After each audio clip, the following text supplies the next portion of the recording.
Wah! Hi, chat! Howdy! Chat, before we start playing I Wani Hunt the Gator, I might at least schedule the streams for today. I have the thumbnail now. Thank you, Snake Dude! What? Hi, Nimby! Hi, Brother Doom! Hi, TJ! Boop. How's it going, guys? What's up? Boop! But yeah, I'm gonna quickly schedule the stream for later so we can just raid into it later. Without having to stress out about it later.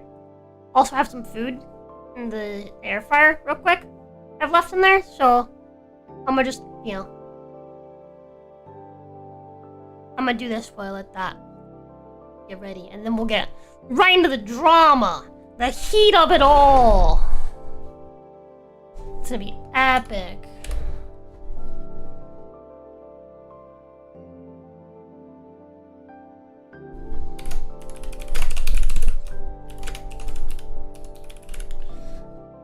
We're playing Bleak Faith Forsaken later tonight.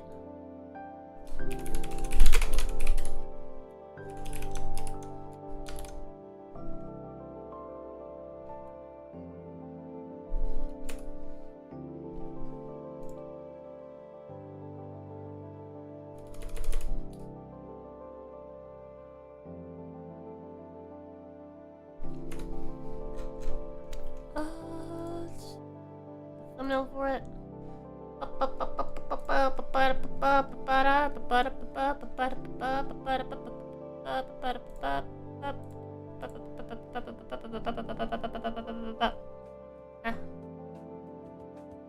And then that's gonna be at 4 p.m. today.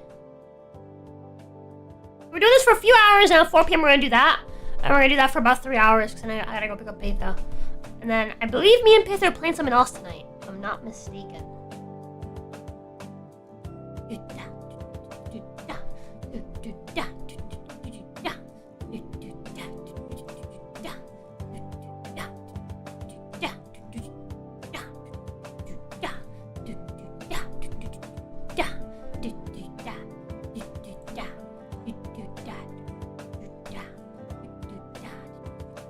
Schedule Patho's stream for tomorrow as well, while I'm on Helmsman's channel.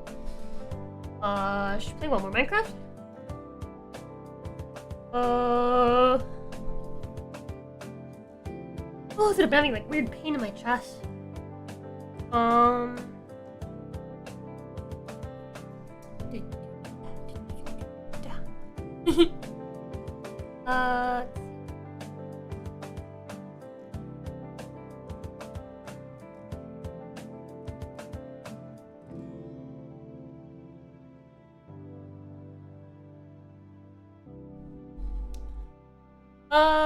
The fuck's the schedule? Yeah, more Minecraft tomorrow. The pace is done.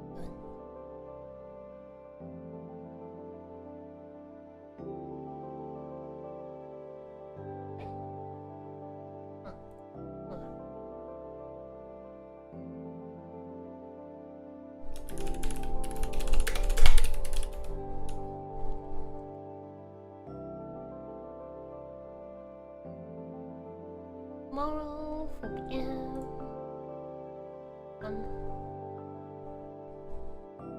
Oh. I did it, so. Okay, swap back to my account. And tonight we're doing split fiction. Let me schedule that real quick as well.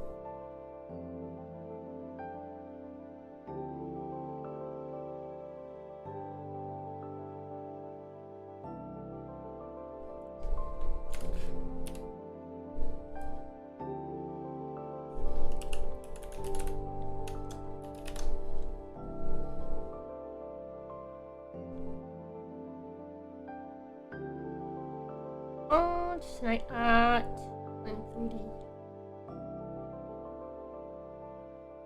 Oh Jesus fucking Christ! You scared the ever-living shit out of me, dude!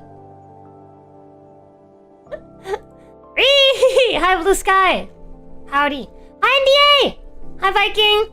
How was your zombie Jesus weekend, Roza? It was nice. So Patho and I went to the beach. I love when she said it's Gator time, proceeded to gate all over.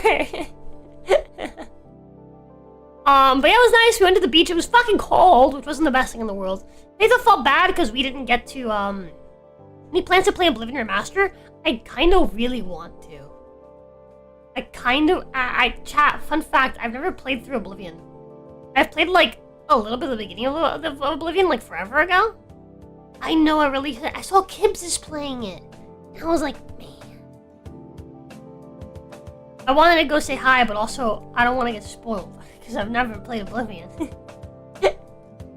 I mean, again, I played, like, the beginning of it, like, forever ago, but I remember, like, none of it. This was, like, back when Skyrim came out. When Skyrim came out, I played a little bit of it. I bet in Skyrim, I need to go back and play it, dude. Also, way more derpy, I bet. I've seen videos on the interwebs. But maybe. The answer is maybe. I don't how much. I imagine it's like $60. I have to imagine it's $60. Knowing Bethesda, it's probably $60. But the answer is maybe. I mean, if you guys want to see it, I can add it to the funding list. You guys did catch up to weekly yesterday. Chat, I'm sorry that I'm behind. You guys are doing great. You guys are phenomenal. 50? But yeah, you guys are doing fucking phenomenal. I'm the one that's falling behind lately. I'm sorry. It's because we didn't have the planning stream this week. I'm used to having a planning stream every Sunday, and the fact we didn't do one this Sunday, just completely threw me out of whack, you know? But you understand, chat, we had no AC, and our internet was being funky. I'm gonna go check on my pizza rolls. I'll be right back.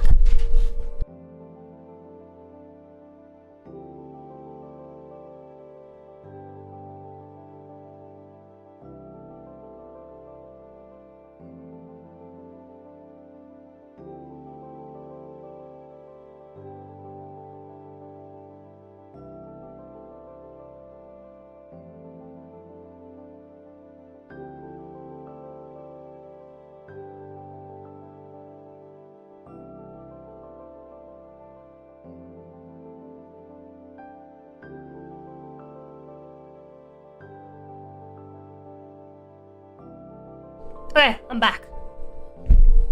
Oi. Thank you for the down! Brother-Doom donated $10. Sonic06. Thank you! Appreciate it. But yeah, thank you so much for, you know, just being on the ball, dude. Even though I'm not. I really do appreciate it. Really appreciate it.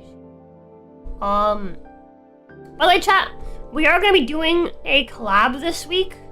Outside of collab week. It's for a good reason.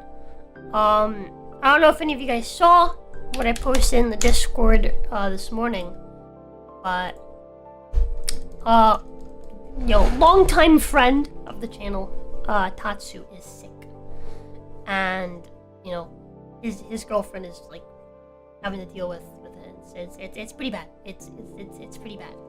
We're hoping that, you know, what he's got is something that's like fixable, and it doesn't have like, you know, permanent liver damage and anything or anything. And he's gonna be okay. Sorry, not liver, kidney damage. And he's gonna be okay. But right now I'm in a pretty rough shape, and so I mean, Tostitos is probably really like For Sonic06. Thank you for the game! Add in a second.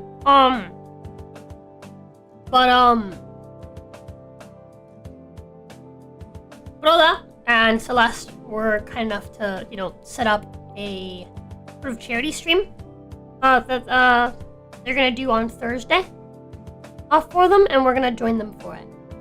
So we might join late just because I have a city council meeting on Thursday, chat. I'm gonna go attend a city council meeting, chat.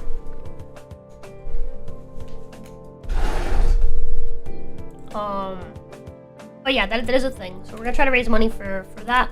And I really appreciate if you guys showed up for that and helped. Tatsu and Kishi are really sweet people, and I love them to death. I really do.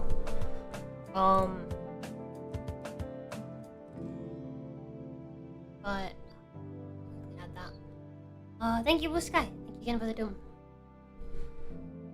one, and then that's the 15 towards when it goes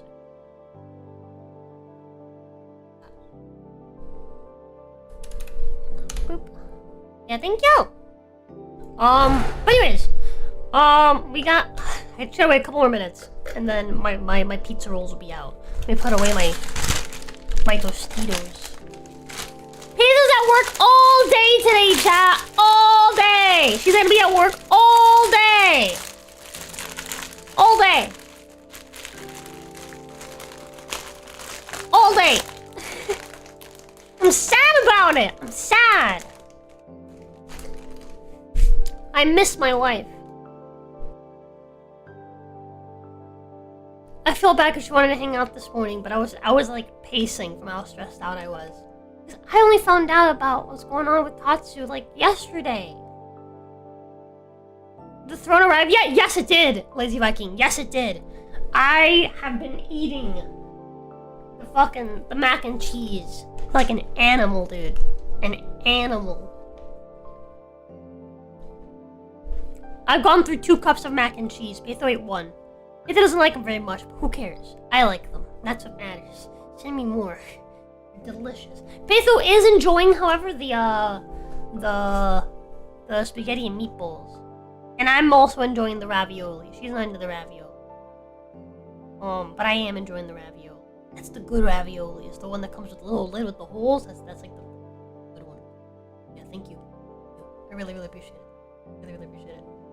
But anyways, I'm kind of just killing time for like a few minutes, waiting for the what's it called?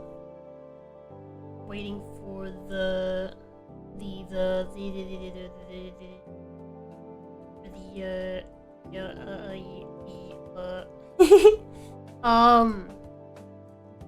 oh, let me actually set up the raids. Today's stream. But yeah, I'm just waiting for the pizza rolls. Or the air fryer. I'm being silly and making noises. Brain, please work with me.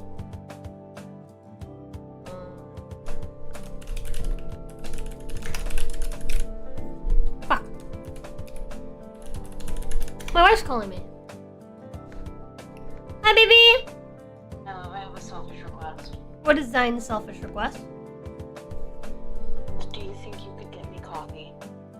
Like, drive to get you coffee? Possibly. I mean, yeah, maybe. I haven't started to stream yet. That's waiting on me for food. Oh, for me to get my food. But I could. Why? Are you okay? What's wrong? Just sleep. Oh, baby. You can't order coffee?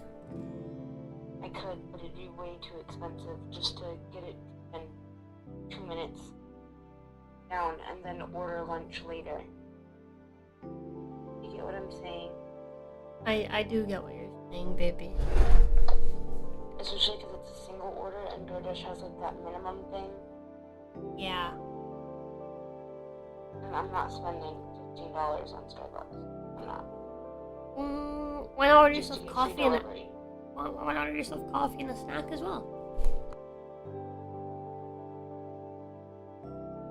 Need to be spending right now.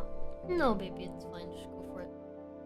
I feel bad even asking for the coffee, but like I literally. It's okay, baby. Order yourself some coffee and a snack. Or, depending on what you order, you can order something, right, to be your lunch for later. Do you have anywhere in the store you can keep stuff? No. That's why nobody brings lunch, because there's not even like a big room. It's not even like a mic. Whoa! Whoa, whoa, whoa! Beep, beep, beep, beep, beep! But, is that... You guys gotta get like a microwave and a mini fridge, bro. All good stores have them. I'll ask anybody if they want stuff and they can just cash out me. I'll make it yours. There you go. Order. See? Yeah, there you go. I think that's a good idea. If not, then let me know, and fuck it, I'll just go get you a coffee, okay? Okay, I love you. Alright. I love you. Mwah. Mwah. Mwah. Mwah. love you. Blue Sky says to cheer up. He didn't know the strat hit you that hard. Huh? Blue Sky says to cheer up. He didn't know that strat hit you that hard. Oh, what do you mean? He's just making fun of you. Oh, man. Oh. Damn. He's calling you slow. You need coffee. It's understandable. I didn't even understand that he was making fun of me. You're cute, baby. I automatically assume good intent. You're so cute. Chai, you need to be nicer to my wife, okay? Needy wife roleplay. Gotta make one of these games about me and Petho and call it. I need to hug that puppy. I want to hug that puppy. No, I need it. It's a need. It's not a want. It's a need. Oh my god. Anyways, I love you. I'm gonna ask everyone then. Alright, love you, baby. Love you too. If not, I just come back, okay? Okay. Mwah. Bye. Bye. Alright. Chat! I'm gonna go get my pizza rolls and I'll be right back. And then we're gonna start gaming. We're gonna jump right into the drama. Do you guys remember where we left off? I remember where we left off. I remember we left in the middle of a heated conversation where we found out the fucking dirty guy is actually kind of an asshole and he used her as a stepping stone.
And I fucked up, chat. Hold on, let me get my water. Oh, man.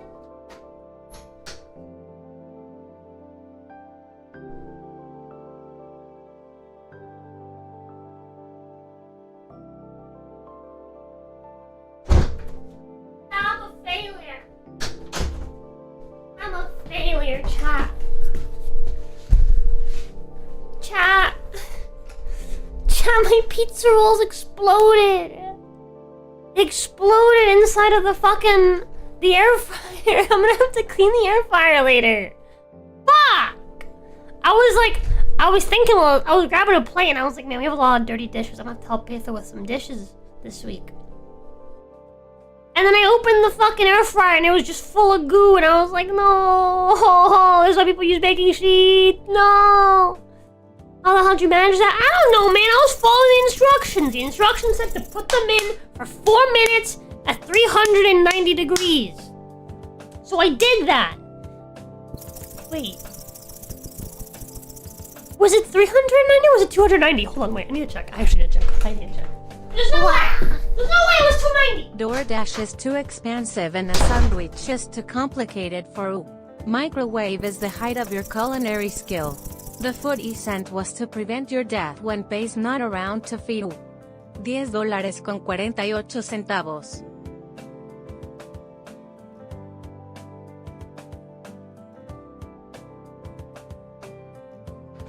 Okay, I'm not crazy. I'm not crazy. I'm not crazy. It did say 390. Hi, Puck Puck. It did say 390 degrees. Whoa! Thank you, Viking! 1048. DoorDash too expensive? The sandwich is too complicated for you? Microwave is the height of your culinary skill? The food I sent was to prevent your death when Pay's not around to feed you. Thank you, Viking!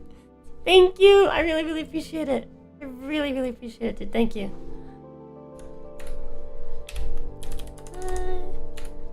25 and it's 1048 for the funding list.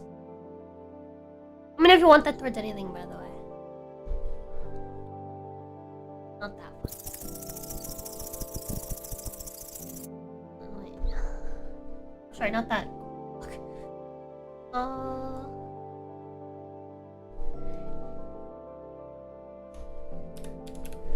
Yeah, thank you! AC6? Got it.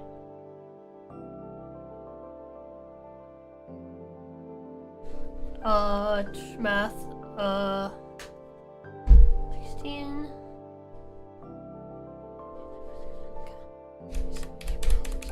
Got it. 66% of the way! 2/3 of the way. Snack can't cook for themselves without pay. Snack will starve. No! I can cook.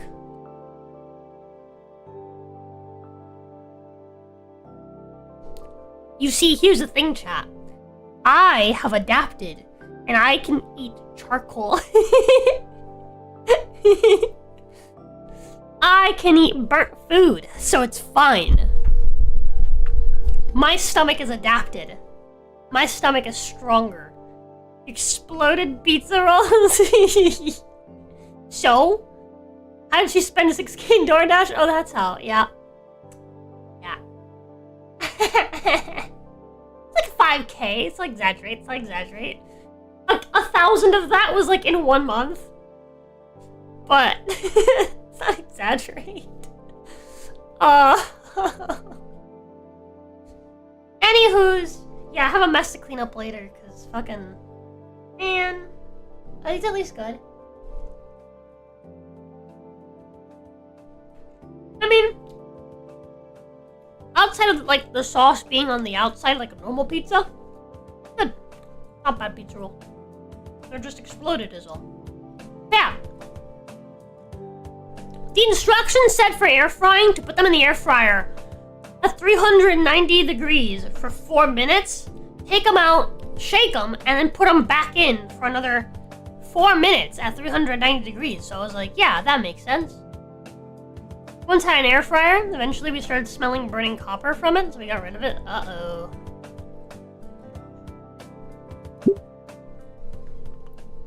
I think mine is fine. Wait, I hit the wrong button. Hit the wrong button. No, this one. Alright, we're in the middle of a thing. Alright, dude, we're like telling her, dude.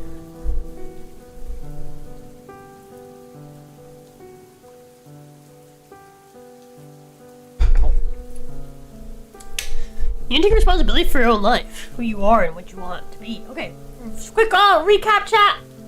Last time on I Wani Hug That Gator, we found out that Ben is the one that ruined Olivia's life by using her as a stepping stone.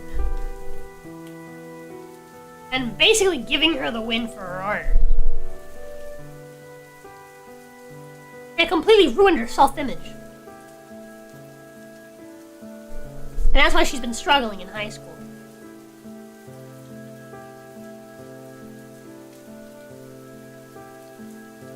And why she's antisocial. She thinks everyone is just, you know, being her friend out of pity.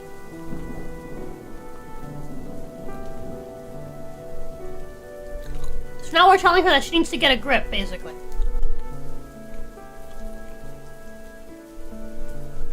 You take responsibility for your own life, who you are and what you want to be. I always catch Olivia off guard. And they kept coming, unbidden now. You say that you're a nihilist, yet you draw these amazing pieces that reflect these realistic fantasy worlds. And you say that no one wants to know you for you, but you know you have the Pains, Yatacon, Liz, me. Can you really blame any of that on Ben? Even the art contest. Ben didn't yank some evil strings of fate and make you swap out the submission. You made yourself do it. I know it's hard, I have trouble with this too, but please, for all of us, take responsibility for your feelings, Olivia. Oh shit. Damn it, Mouth. My tirade is out to Olivia staring at me, mouth hung open, aghast at what I had said. My wife is calling me. Hi, baby! Hi. It was like $50 to send me your parts. Okay. So I'm gonna send it back to you so that it's like it didn't happen. Okay. You're good, baby. You're good. Okay. Mwah. Yeah. I love you. I love you so much. I wanna cry. Oh, baby. And then you have a full day shift today. You're working for so long. You're working until 8. It's okay. It's okay. I'll go over there like 7:30. No, I'll see you. I'll see you. I love you. Mwah. Mwah. Mwah. Bye, baby. Love you. Bye. She's so cute, Jack. I'm so lucky. I'm so lucky, Jack.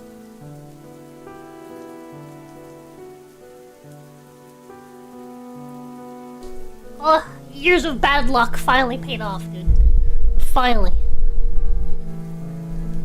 Finally, I got my return, you know?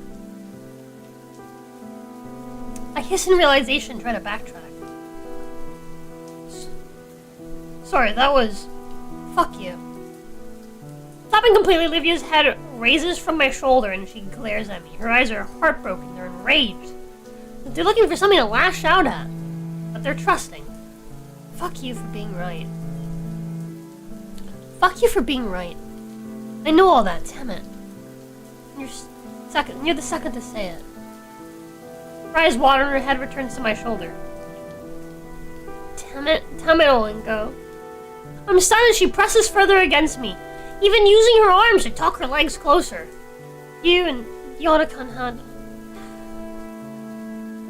Why keep trying to give her an accent? You and Yoda-kun had... Fine. You're right, but... How do I start? I have no idea what I should do. Her voice sounds so weak. There's conviction within it. Honestly, she should have just mauled me for what I said. It's what she wants. I can do this. Well, what do you think is wrong right now? You'll have to be more specific. Alright. What about Damien and his family? He comes in thought. And there's Liz, too. All of them would probably like to hear your thoughts. Yeah. What would I say, though? Whatever you're feeling? Hell, just being more open in general would be something. I can feel her frowning, but also nod against my shoulder. Fine. What else?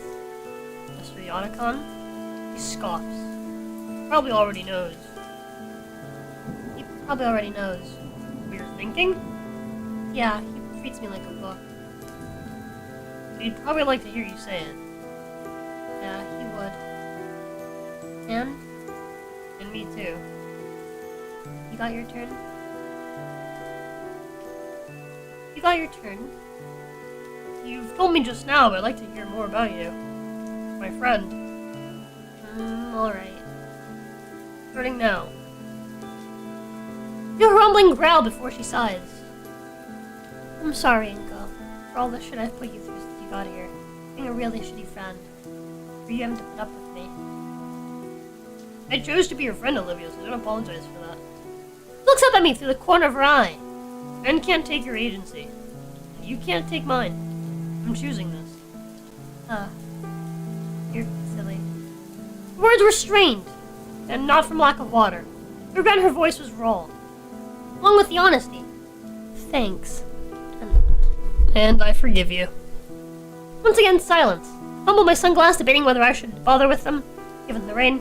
Might as well, I guess. They're a prescription after all. We just lay back, listening to the patter of rain against our little tent. Just her and I, secluded from the world. It's done so much to crush her. Man, she's really leaning against me. I crane my neck so I can turn and look at her. She looks so at peace now, even with the smeared mascara and wet hair. I'm starting to lose feeling in my arm though. Watching her like this is... Snark? Is that a snore? I guess she would be pretty tired. It's been a long day for both of us. You know, it's only 4th period. Did I do alright? Things turned out pretty okay, but I'm anxious. Best I can do is be there for her. In this case, it's letting her have my shoulder for a bit. Pressed up against me. My eyes slide closed. I try to lose myself in the pitter-patter of the rainfall. Oh my god. Olivia jerks herself up and starts coughing into her fist. Fuck, how long? About 5 minutes, probably. Jeez, sorry. You know, I remember when you got onto me for just sitting near you after the party. Shut up! Looks like you're improving a bit. Olivia bonks the umbrella, making it splash a bit onto me. Hey! Anyway, Olivia stretches her arms. Things look quiet again. The years of bad luck hasn't ended, just ask the pizza rolls. Mama! The pizza rolls are fine, alright? They're fine! It wasn't bad luck. I mean, yeah, that wasn't bad luck. This one's like so fat. I don't understand. The pizza roll I just picked up is as wide as it is long. Like, it wants to rupture, but it hasn't. Oh! Ow! Ow! I bit it and it stabbed my gums.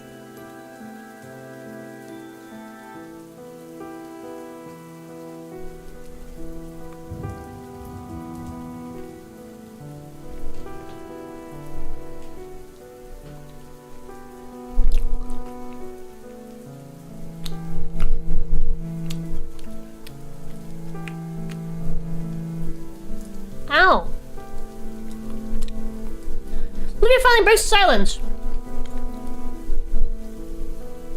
I know you say you forgive me and all, but I still feel like shit for putting you through all this.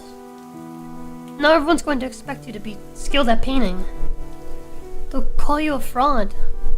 Oh yeah, I was trying to think about it. Damn it, it's all my fault. She rests her arms over her knees and I'm surprised. She managed to bury her long snout in them. An idea hits me. What if you taught me for real? Olivia raised her head from her arms. Taught you? Painting, for real. It's like you say, I have expectations to fulfill. Would you teach me how to paint like you do? I don't know. Tell you what, I'll forgive you if you teach me. You already said that. Olivia looks out of contemplation. Alright, I'll teach you how to paint. But you should know I'm a lousy teacher. I've seen my work in class. You've seen my work in class, I'm a lousy student. Got a feeling it'd work out. Hey, don't make it weird. Yes, Professor Halford. Stop making it weird. I chuckled and playfully shoved by her. After that, after everything was said and done, things became quiet. Beneath the solace of my umbrella, we relaxed together. At least until Olivia begins shifting uncomfortably. I sit and watch. She takes her cows and shifts them to her side with one hand. Her tail comes around and presses into the paper-filled floor beneath her, keeping her upright as she starts to lean forward. Finally, with the strength of her tail and one arm, Olivia lifts her hips from the floor and swings her shins fully beneath her. She smiles as she kneels over me. You just going to sit there? Crap, I guess I'm talking stupidly. But it's just so fascinating seeing the girl maneuver herself in these odd yet well-practiced ways. I'm kind of jealous, actually. I wish I had a tail to do some of the things she could. Put my hands down on the floor and push myself up. I don't know why I thought to stand, but instead I shifted myself to the kneeling position too. We're face to face now. For a split second I feared the worst as Olivia drew me into a hug. I don't know what she would do, but I like this. For how strong her arms are. How they're wrapped around my chest feels exceptionally tender. My own arms have enveloped her, turning the embrace in a similarly soft way. As her arms loosen, I draw back, though I don't want to take my hands off her. That was nice. Don't make it weird. I'm sorry about the head. The sound of the rainfall hitting the umbrella. My ears suddenly Pick up the noise of what sounds like squeaking. Look down and see that there's something shuffling in Olivia's pocket. The little beast emerges from its hiding spot with a squeaky yawn. Olivia offers her hand to use it as a platform. Hey, little guy. Nearly forgot about you. A nice nap? That's a rat. Oh, right. You two haven't met each other. Inko, this is Guts. His name is Guts!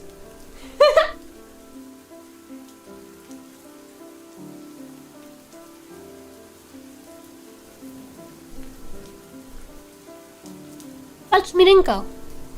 Oh, hi, Guts. Practically went with the apprehensive-looking rodent.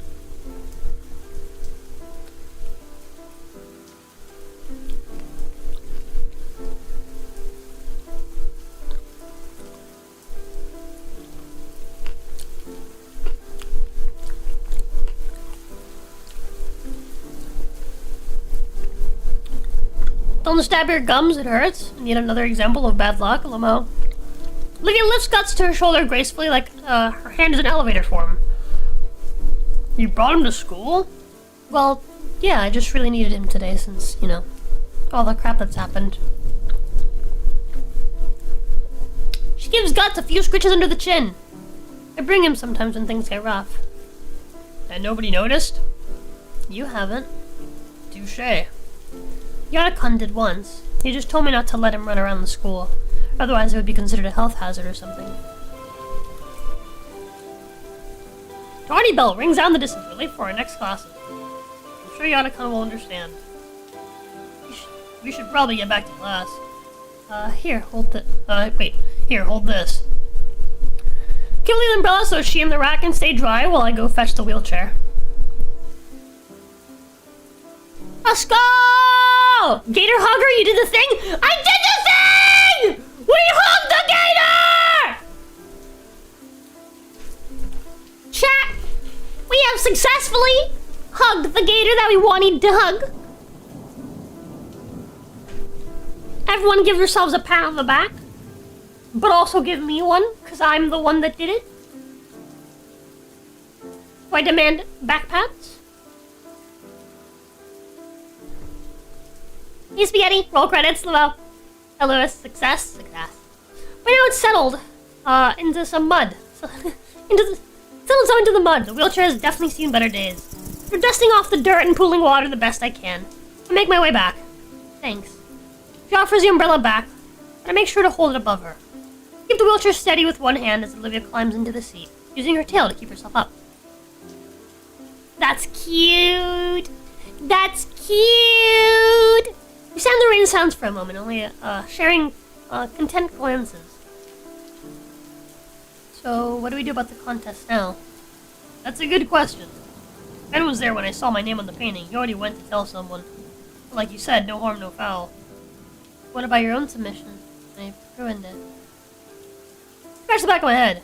I wouldn't have won anyway, it's just a picture. Oh. I thought it was pretty okay. Those words from Olivia sent a strange flash of heat to my face. Not unpleasant, but again, those honest words from her really do cut through me for some reason. Think of the head pat! I demand more head pats! Yippee, we hugged the gator? Yup, we did. I demand more head pats, more head pats! Thank you, Blue Sky. Thank you, Bulladoo. More head pats, please. More head pats. I hugged the gator. I did it. That's right. That's right.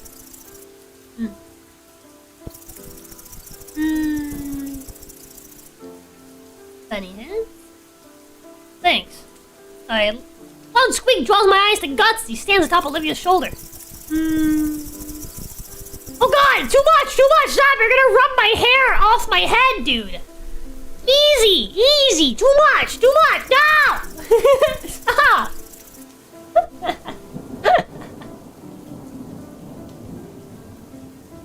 The hyper head pets are too powerful!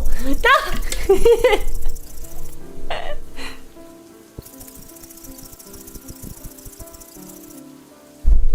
Enough! Do it make the snack bald? No! My goggles will protect me. My goggles will protect me unless someone uses... Actually, I'm not gonna tell them about that. You guys don't remember how to get rid of the goggles. You guys don't remember. You guys aren't knowers. You do? Wry smile stretches across Olivia's face. I think... Fucking... Hi. Hello. Jesus fucking Christ. I think it means Guts is saying it's actually so-so. Hey! Cut in some slack, Guts. Uncle didn't have any time to make anything for the contest. Got some high standards. Funky enough times they should break? Nope, that's not the method. There is a method for you guys to take them off me. But you guys don't remember what it is. Oh. There's something that replaces the goggles. No! Don't look at the cheese redeems! No! Yep, so I've gotten so good. The sheer absurdity of it. I don't know which of us broke first, but our laughter fills the air. Heard only by us as the rainfall cuts off all the other noise. So, what now? I don't know. I don't want to go yet. Still pretty worn out. Hey! Whoa! This isn't even the method I was gonna suggest! No! I can't dodge the head pats. Don't do it. Don't do it. Don't do it. Don't do it. I have no protection now. Worn out. Smile across my face. A wicked idea comes to mind. Oh, too bad. What? I walk around behind Olivia, grinning like a mad idiot. Hey! No! No more headpats! No more headpats! Inko, what are you doing? Inko! Red tries to follow me as I stand right behind her chair. Figured that pushing your chair around is really tiring, so how about I help you out? Olivia blushes and looks away. Fine, but just for today. Hey!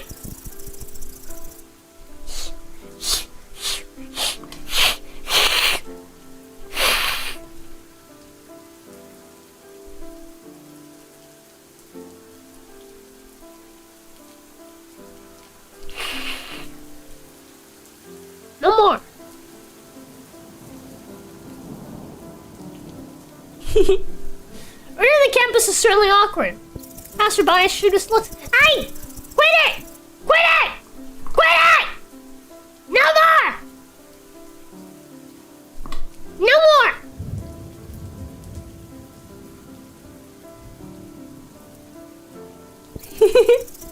Hey! No!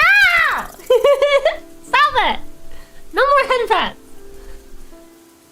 Passerby shoot his looks. It's not the most common scene to see a girl in a wheelchair just... I'm gonna bite you, I swear to God. I'll bite you. Wheelchair just roll...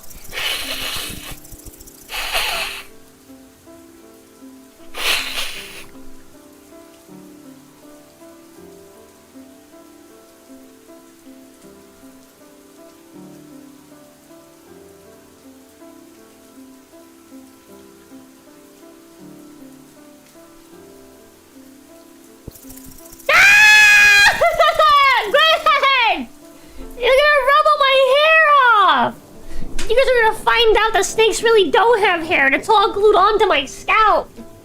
Ah. Quit it!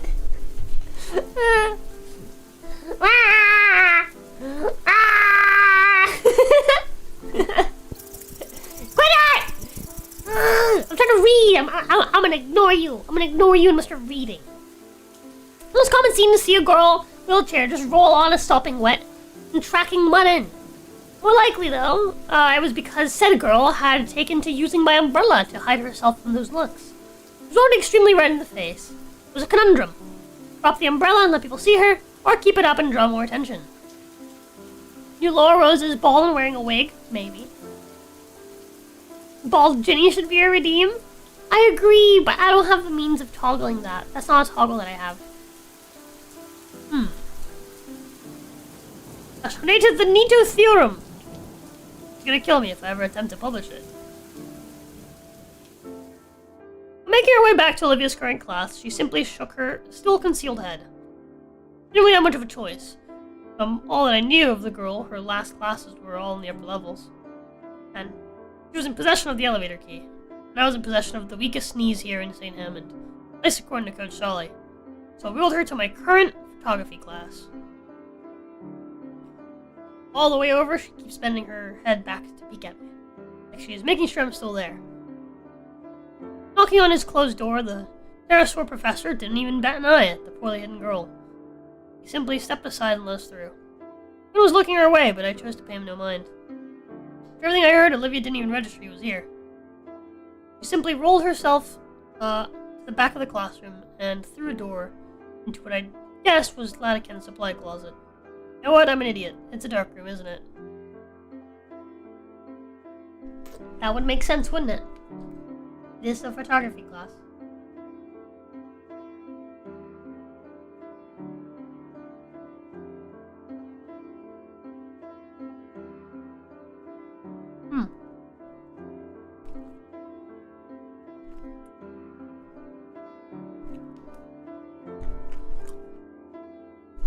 Shares of my other classmates abated, thankfully, as our teacher continued his lecture. Taking my own seat, I focused on the Otacon. As much as I could, at least. My muddled thoughts kept me distracted the whole period. Hard pizza. Delicious. Before the bell rings, the Otacon stares at me dead in the eye. He points a stern finger directly at me, then to the floor to signal, "You stay."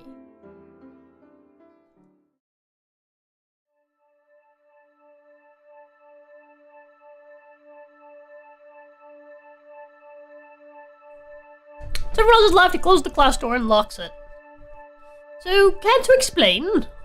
Explain, sir? He opens the door in the back and signals Olivia to come out. A man, the drenched clothes, a declaration of sanctuary.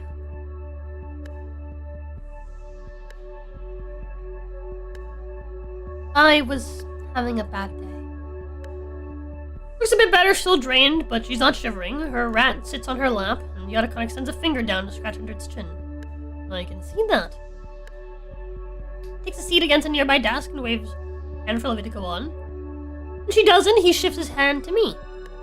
I look between the two of them. Mr. Otacon's expectant leer. Olivia's pleading eyes. Ultimately, I shake my head in the negative. I just helped Olivia get out of the rain. Of course. Launches further atop his desk. Can I tell you some other time? Sure. Whatever it was, it looks like you've recovered pretty well. He does answer verbally, instead giving him a bashful smile and a nod. Was it about your work again? Yeah. Oh, this girl. He turns to me and points a thumb at her. You know, the work she's so concerned about absolutely wrecks the grading curve in my class.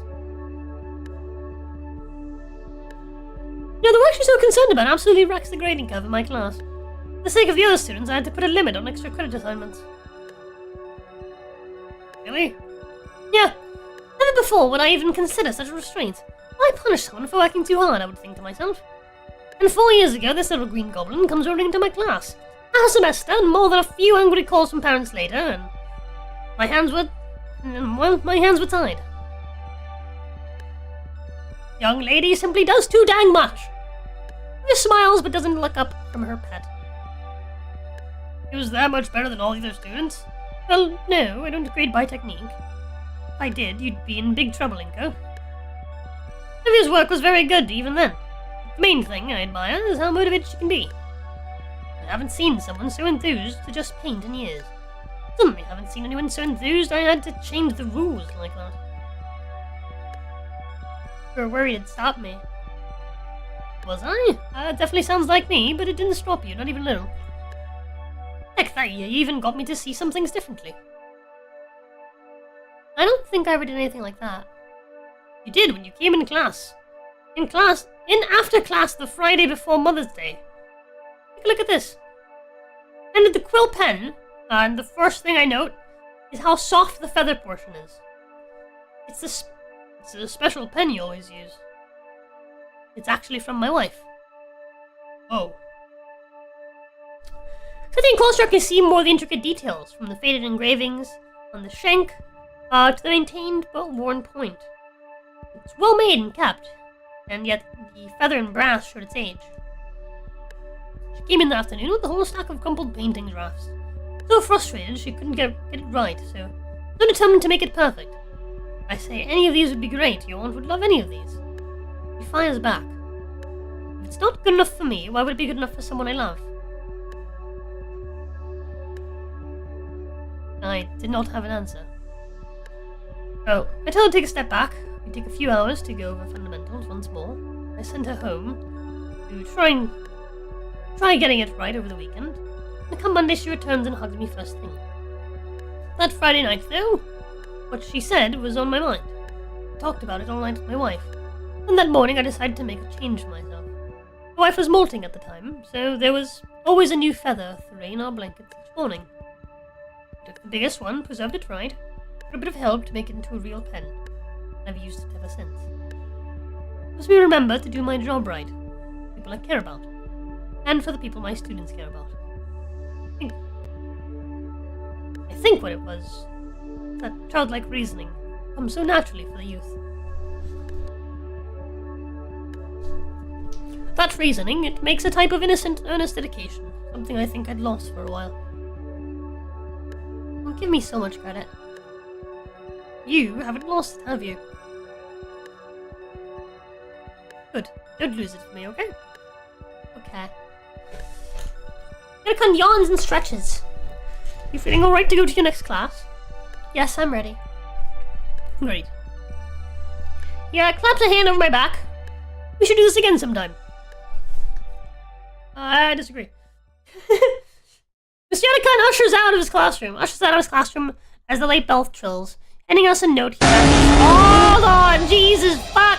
I didn't even see the fucking the thing come up. Jesus, fuck! Scary! Oh.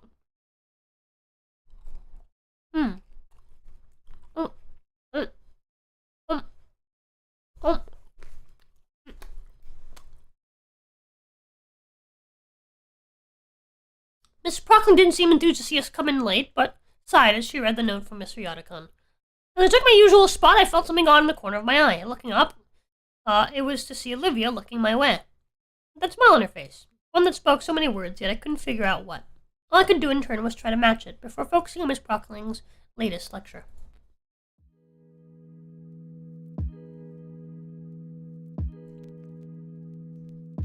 As more time passes, the yard contest fades into the background. Last week I had a scare when Principal Scaler called me to her office. I feared that they figured out what Olivia did and assumed I was part of it, just as she predicted. Luckily that wasn't the case. Instead she wanted to inform me that they had no leads as to who could have done the swap, and since it was tampered, it'd be removed from the contest. No skin off my back, honestly.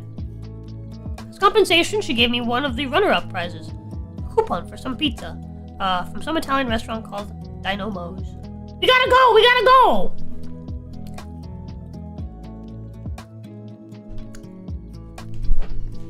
I miss Uncle Mo! Uncle Mo was a great guy! He serves amazing pizza! I think we should go and have a great time. With the family, you know? I'm not the biggest pizza fan, but not a bad prize to get after all this. Saving it for a rainy day. However, I found myself in a conundrum of my own doing. My peers' concerns about my entry were resolved, but I hadn't accounted for the new questions about my portfolio. My paint portfolio. The few times I showed off my photography work, they'd be mildly impressed at best. They were never upfront about it either. So, no, and instead I got the runaround. Oh, yeah, these are nice, Ingo. Not bad, but what about what you did for the contest? You can't even be mad about it since it's just another misunderstanding, an unintended lie. From my side of things. But then I thought, what if it wasn't a lie? What if I was actually good at painting? And after working at it for the past month? Yeah, no, I can't screw this. I suck at painting. I'm terrible. What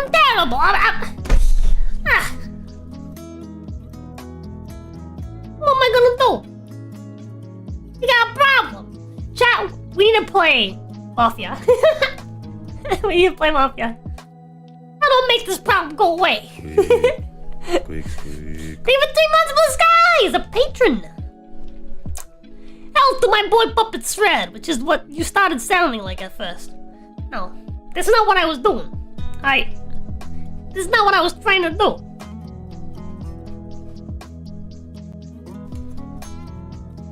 But if I wanted to do Puppet Shred, I could have. I could have done Puppet Shred. It is possible. I could have done it if I really, really wanted to.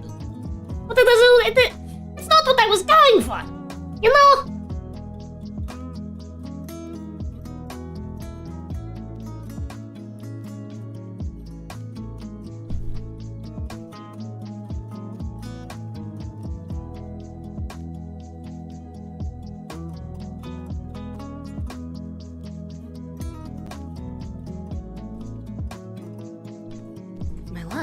Your yapping and the hissing keeps alerting chat.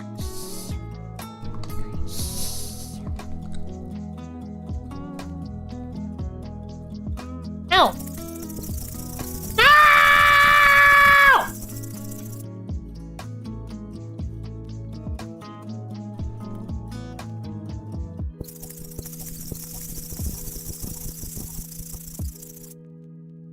How are you doing so many?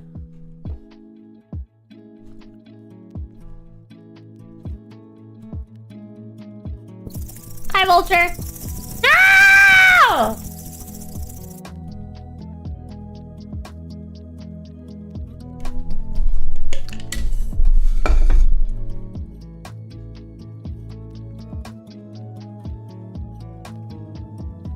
I only see one message. The past 3 weeks.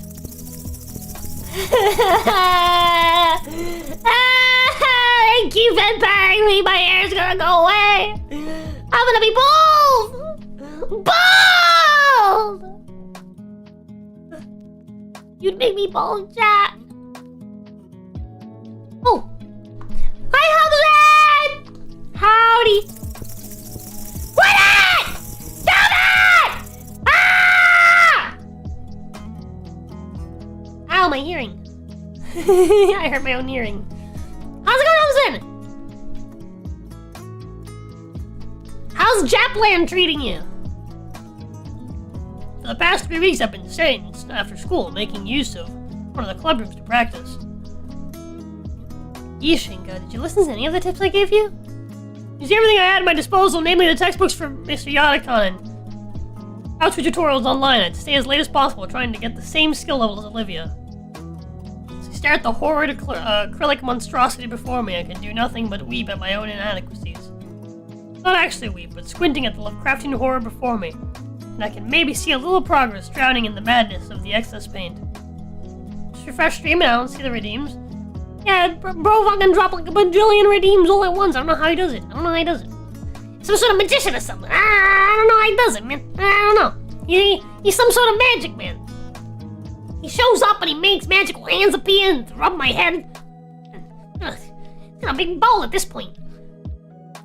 We gotta do something about this guy, chick. We gotta do something about this guy. Problem.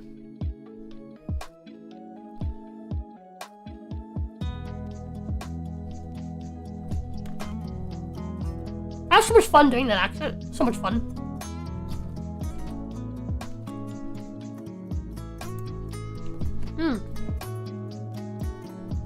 Yeah, Midgunner promised to teach me around the time I asked Mr. Yadakon to borrow the keys to the spare room. Well, I memorized all of her teachings down to the letter. What am I even looking at? Are you trying an abstract sort of thing here? It was an attempt at a self-portrait, actually. Probably posted online and some Rachasa would buy it. Is that good? No, never trust the opinions of people on the internet. I learned that the hard way.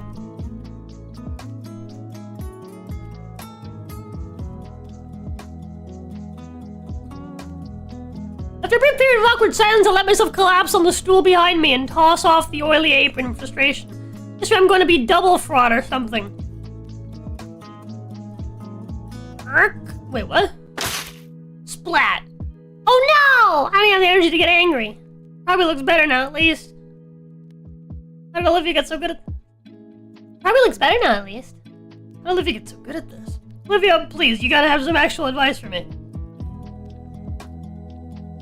Riley hums to herself, slipping away a notebook she had splayed across her lap into a nearby bag. Well, when I want to draw, it's usually because I've got something on my mind.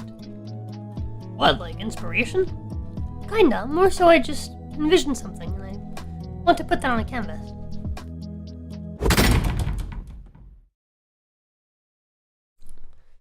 The door of the studio flies open and Damien quickly storms inside. Inko, Olivia, you guys here? Heavy breaths and his vision darts around the room. I'm surprised I raised my arm to catch his attention. Damien, what's wrong? Hyperactive Dilophosaurus spots me, taking a final breath before jogging over. Guys, I need to ask you something. What, is everything alright? Is something happening? Can't help but panic, I've never seen Damien this flustered. Do you want to come to the arcade with me and Liz? Is that it? Yeah, that's what I said.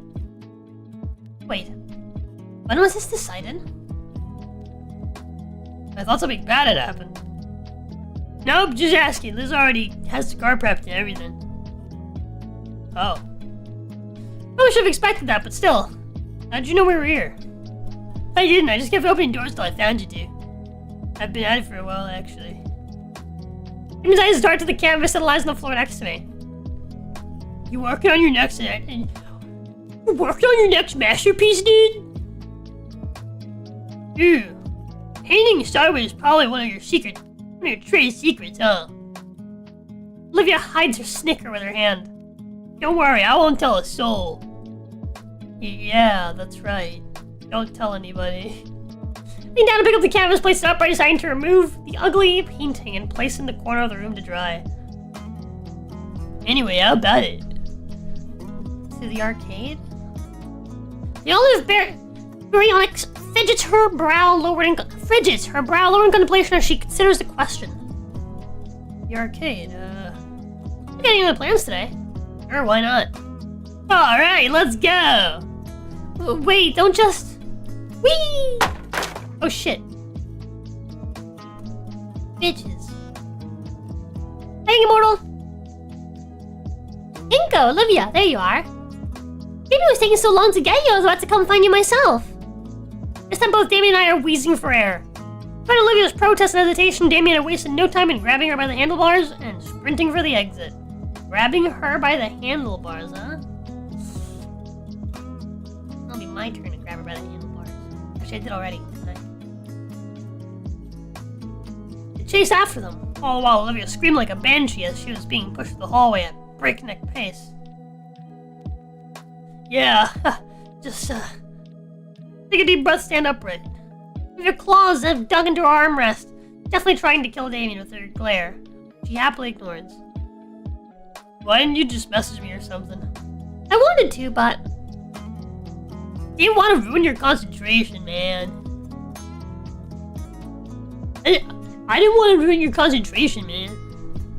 So instead, you kicked the art room door open. Yep. Let's have the good grace to look embarrassed on Damien's behalf. But yeah, I gave you a little bit of extra time, right? You've been staying late for forever now. Can't hide the wins. It hadn't occurred to me that more people would notice. Ah, relax. It's not like you're the only one. Yeah, sometimes I need to stay behind for student council and club meetings. Right, sure, so, come on, the car's in the student section. Yeah, I do a start towards the student parking lot, heading towards a rather old but well-kept sedan. She grumbles silently to herself, but follows after nonetheless. You know, chat, my fucking high school is massive. It had 2 parking lots, but students weren't allowed to use them.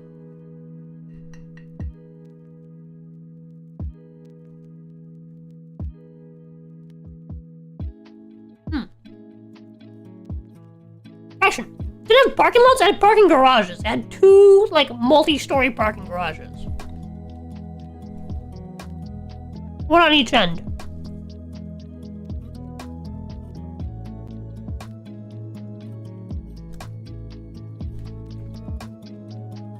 Come on, dude. I'll take a few minutes to get Olivia and then 30 to get to the arcade. It won't take that long, damn it.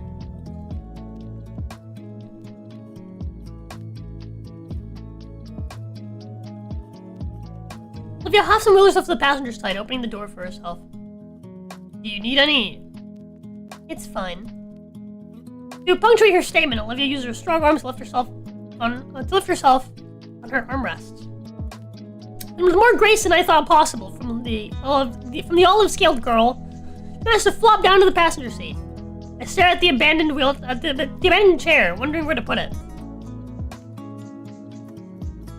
I've got room in the trunk, Inka. Clunk. Trunk lid pops up with a heavy thud to punctuate that. Takes more time than I'd like to admit to figure out how to undo the locks to actually collapse the chair, but once it's done, I'm able to slide it into the spacious storage area easily. Damien had already hopped through the window of the front passenger seat by the time I'm done, as if he'd practiced the maneuver. Wow, Damien's out here fucking playing Saints Row IRL.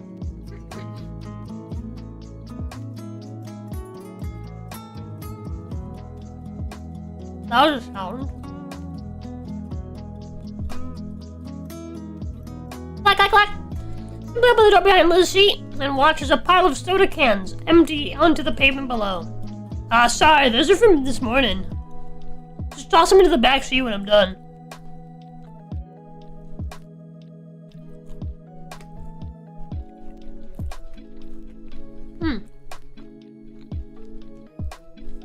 Surprised this doesn't make you use a bag. I do. Damon pulls up an overflowing plastic bag as if it were a trophy. Why haven't you tossed all those bottles out already? I'm saving them from project by recycling. Plus, I'm also going to use a couple of them for sculpture. Saves me the trouble of going out and finding aluminium. And I get to drink as much soda as I want. I don't really say anything as Damien scoops out the rest of the cans from the floor of the car and puts them in a new bag, which he then stuffs in the car's trunk before giving me and Olivia a thumbs up. Alright dudes, we're good to go. I nod and slink into the semi-clean seat.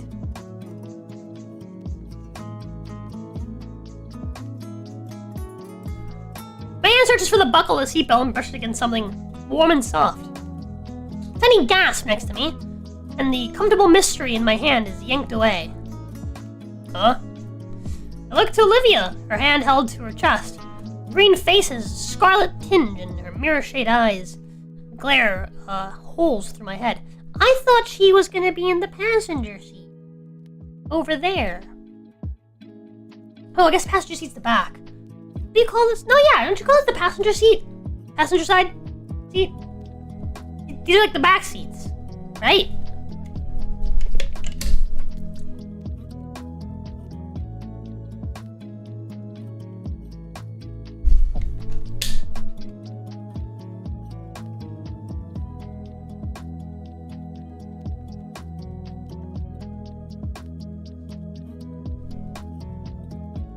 Hi, Cassius. What's up, dude? Who's driving? Any gas next to me? Okay, right. You okay? The muscular girl turns her maw away from me. I stifle a mystery chuckle at that. The warmth of my palm fades, however, and leaves my hand feeling lost. Okay, let's see if checks are done. Oh my fucking god, she like coils her neck around to fucking be able to see. To be at like normal. Oh, Jesus. Gets in the driver's seat and grips the steering wheel. Outside, she's craning her neck to check the mirrors and tires. Wait, Liz drives with her head sticking out the window? Liz pokes her head in. What's that? Her neck snakes inside and coils around the hook in the middle of the car. A hook? Oh yeah, she's a little fucking hook to coil around. That's crazy.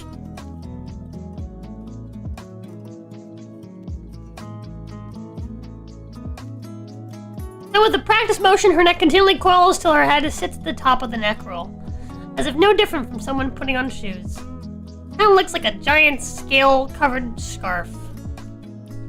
There's even still enough space for her to see the windows. Check behind her. Inka? Huh? It wasn't anything important.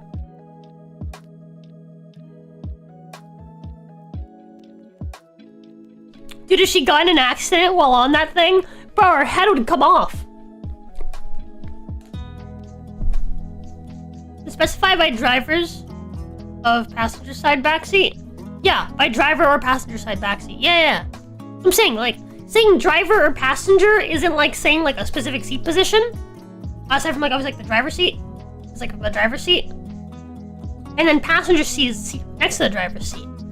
And when you're referring to the back seats, you call it like the back driver's side, right? Like driver's side back seat, passenger side back seat, right? Like that's how you'd refer to it, right? As if like passenger side and driver's side is like saying like on like a boat, it's like saying like saying fucking starboard or port side or whatever, right?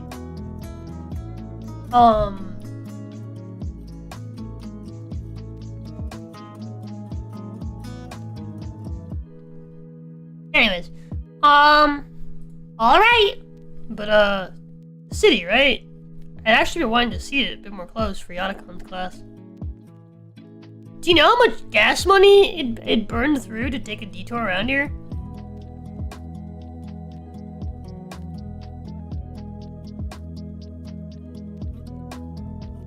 No? Good, because neither do I. Let's do it. Hey, what? No. I really have enough as is. The view on my way is fine. I'm looking forward to it as well. You sure? Yeah, I'll point out some stuff I remember along the way. You're my tour guide now. That made me change my mind. Glad that's settled. Everyone buckled in, right? Let's pulls away from the school parking lot. Starting down the opposite direction. I've always entered and exited. Weird to think, but the edge of my world was as close as a right turn out of my own school. Then again, I still haven't been living here long. Anybody want a station? I don't think I've ever listened to the radio here either. Liz and Olivia hardly seem to glance in Damien's direction as well. See yourselves! Within the span of a few seconds, the natural ambience of the road is replaced with the loud sound of decades-old rock music, sending vibrations through the car and everybody in it. Beast! Just as fast as it comes, however, it stops as Liz haphazardly yanks the volume knob counterclockwise. Turn the music down to a bearable level. He even frowns for a moment, but he doesn't seem to contest her decision. What the? Turn off all notification stuff except for the messaging and calls. All the people I message is only one who isn't inside the car. Checking the screen, I see. Any song requests, man? Seriously? I don't know, Damien. So long as it isn't twangy country stuff. Sure. Wait, you've been texting? How long? Yeah, since like the first week of school. What the heck, dude? Let me see your phone. Hand it over. Open on the contact creation page. She taps the first few numbers and pauses. And sheepishly yanks her phone from her coat pocket. She doesn't know her own number. Olivia finishes tapping her number in and hands it back. She entered herself as Live Long.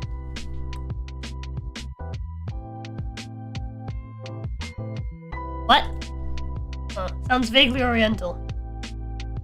My name is Olivia Long, also known as Live Long. Fast. Yep, got it.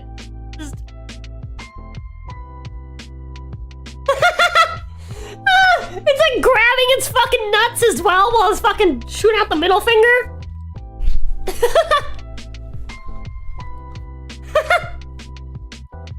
That wasn't called for. That's why I sent it. She giggles at her own joke, and despite being the butt of it, in the mood, the mood in the car is too high to hold it against her. I can't read that. For long, the dense forestry starts giving way to more urban developments. More and more decorative palm trees start dotting the paths as well.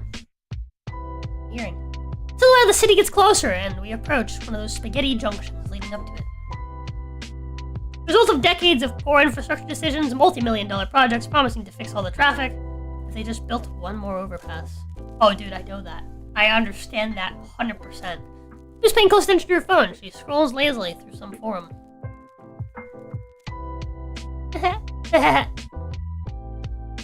What's so funny? Oh, nothing. Hey. Lizard Lounge? Oh boy. You still browsing that, Olivia? Yeah. What is it? Don't tell him. It's this weird exclusionary chat room. They only allow dinosaur women. Men, and rather specifically human men, are banned. Gasp. Racial segregation? Olivia showed me once. The people on it are really weird. Humans are banned? We weren't supposed to tell them.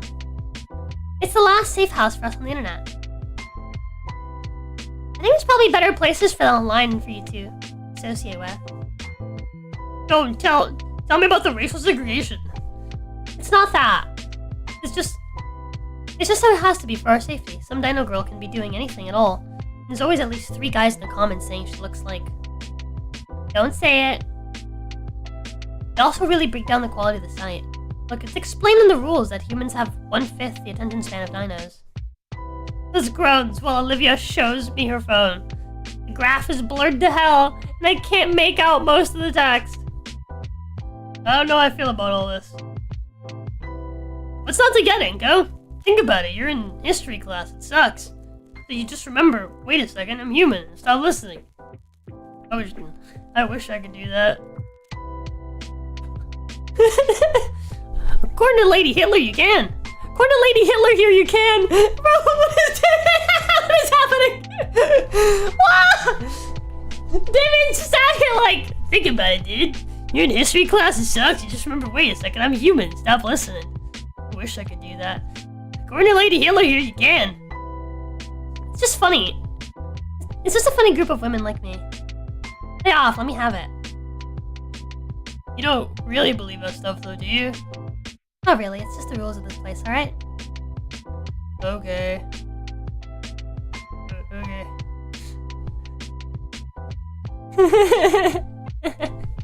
Anyone would wage war against them? Anyone would be like, actually no, primate brain is stronger.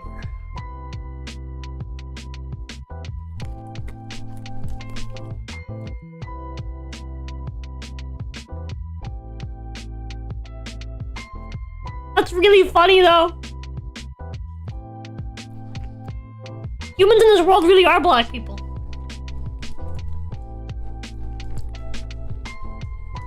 Ugh, was the ride to the arcade always this long?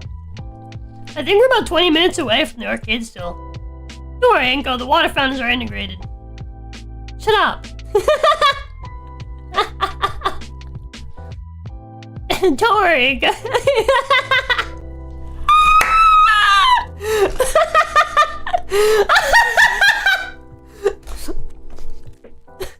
Oh my god, Davey's just quiet.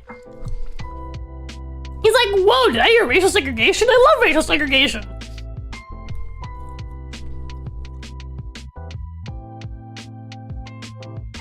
Shut up. Damien cackles to himself. Alright. I hope the place still sells the hot dogs for just $1. There's no way anyone anywhere sells hot dogs for $1 anymore. Yeah, but they did. It was great. Olivia and I would save our lunch money to just go here instead of after save our lunch money to just go here instead after class. I don't think I'd trust it if it was still that cheap, honestly. You ate a dog off the floor once. That's different. I mean, it fills the air with old tales of his and lives adventures in the arcade. I can't breathe.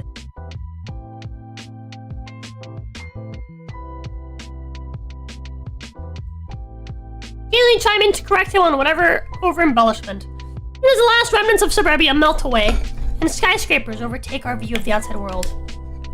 Finally, I'm in the big city. Here we are! I'm almost disappointed when we pull into the arcade parking lot. Large glass windows. If there's a parking lot, it's not the big city. Large glass windows covered in sun-bleached promotional leaflets adorn the front of the arcade, and the building itself looks a couple decades old. This was probably successful in the past, but I can only imagine they break even nowadays. But maybe the recent resurgence of retro deco can change that. I can show you more on the return trip. Come on. Yeah, this is suburban. This is suburban. This is not a city. Parking lot.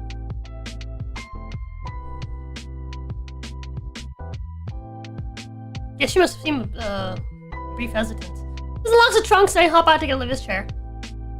The attempt to heave the thing out of Lizz's trunk, it takes considerably more effort than I'd like to admit. Now, how do I unfold this blasted thing again? Use release button, right? Fuck. I checked to make sure all my fingers were intact. I see Olivia snickering through the passenger window.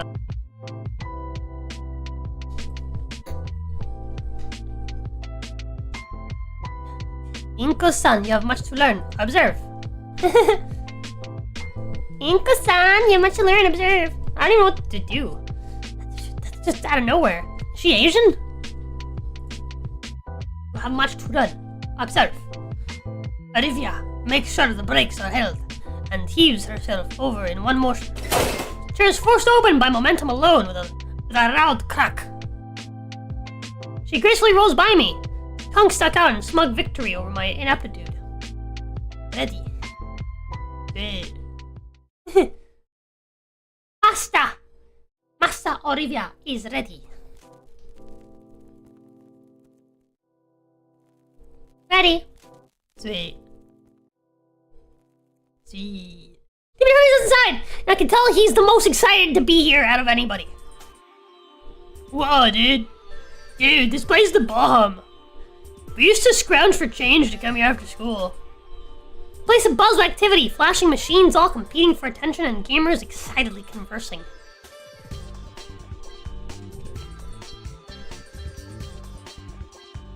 I lean a bit closer to Olivia.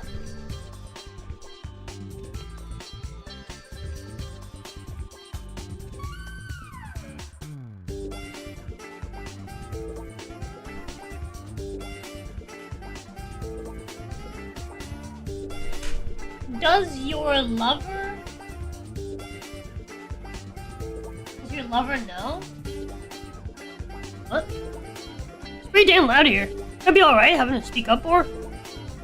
Of course I am. What do you take me for, a kid? Sorry. I appreciate the concern. Liz scowls as she peels her boot from the floor with a loud shtick. Ugh. Damien, you could have warned me about... Damien's taken off towards a nearby coin machine. Fistfuls of bills at the ready. I could have told you too. I've been here before. So why didn't you warn me about the stickiness? Olivia shrugged. Liz head lowers to bridge off snoot pinching levels. Well, you two did kind of drop this on me last minute. But I still remember this place pretty well. Great, you can show Inko around. I'll go with Damien. Liz meekly puts her pointed fingers together as she looks at the salmon-frilled teen. Those two-player gun thingies look fun to try out. You mean the light gun games? Yeah, those ones. Can't put my finger on it, but someone tells me that Liz was banking on splitting apart from the start. Yeah, Liz has been trying to get alone time with fucking Damien for forever. You finally pulled Olivia away so that she can do that. There would be give me ample opportunity to have some alone time with Olivia. To get to know her more, of course. Liz, I think I broke this one's joystick. Liz sighs heavily through her nose. Seriously, Damien?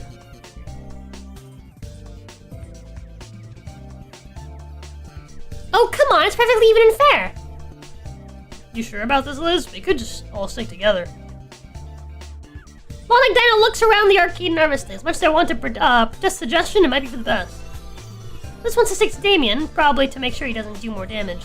Olivia knows this place as well, so she'd know all the best games. We've already been spending time together at school, so why not? I'm not against the idea, just, Alright, glad you agree. Liz takes this as her cue to leave as she quickly pulls Damien away deep into the arcade. Meanwhile, Olivia begins to roll ahead, but stops and gives me an annoyed look. Come on already. Alright. As they step closer, Olivia resumes her casual roll down the aisleway.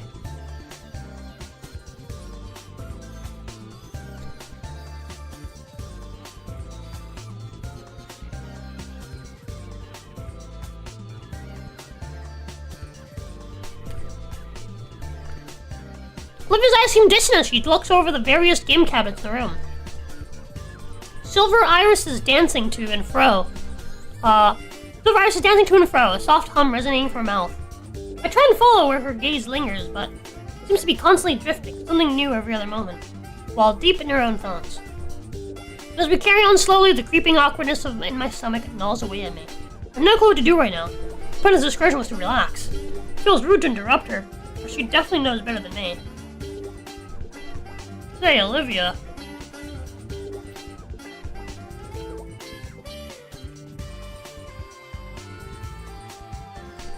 My voice brings her back to the crime moment with a start. Her hands maneuvering her chair around to look at me fully. What game should we try first? She shrugs her shoulders. Anything. Okay, then how about one of your favorites? My favorites? Yeah, you used to come here all the time. I'm sure you got some game you prefer.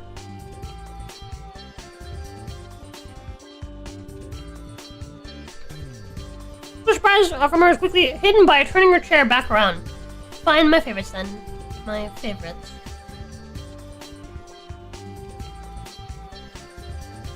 Pushes a wheelchair with purpose towards a particularly large screen in the corner. Looking at it closer, there's a large block connected to it, and dual multicolored sticks hanging off the sides with wires. Dude, I feel bad.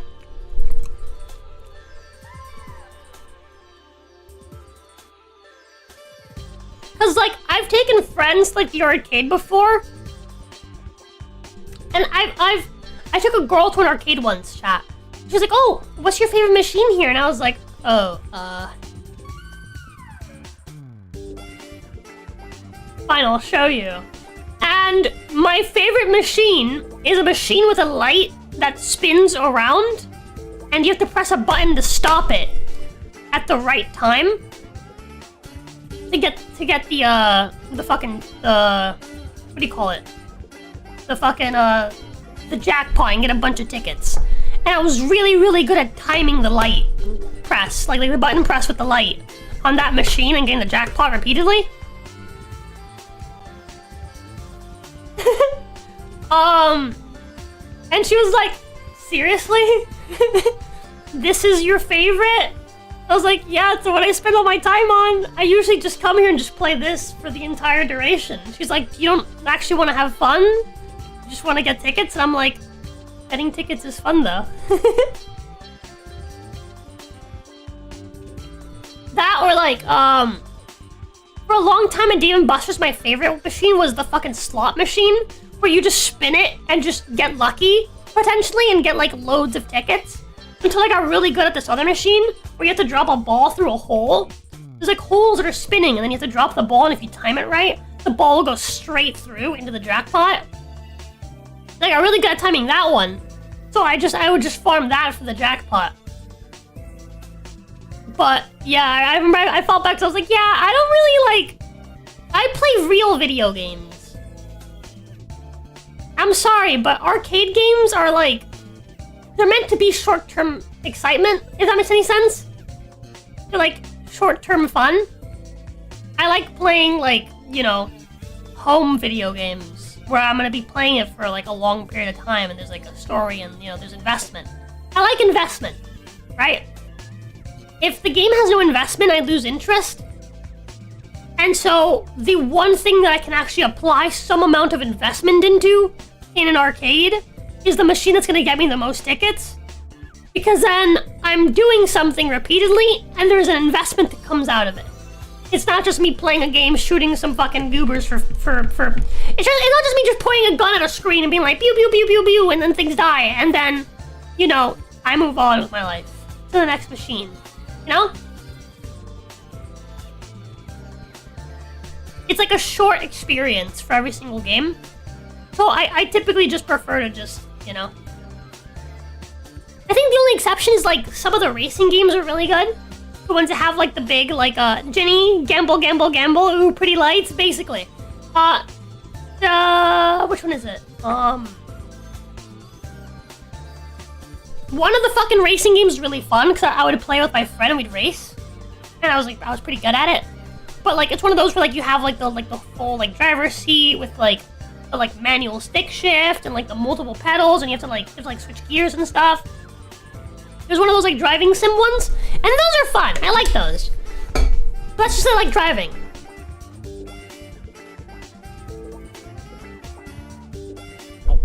But yeah, usually my favorite things are whatever's gonna give me the most tickets and plushy claw machines. I'm pretty good at those.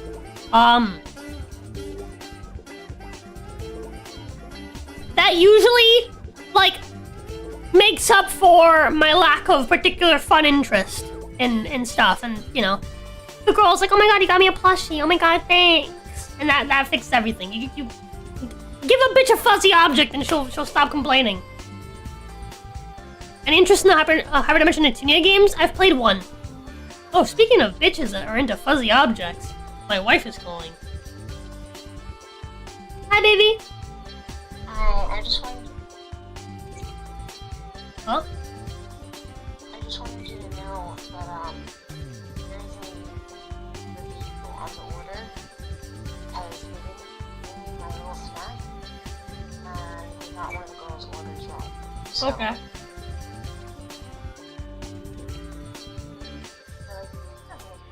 we can't because policy, and I'm like, what? I did not receive something that I paid for. What do you mean because of policy? What? So I sent it for review. Yeah.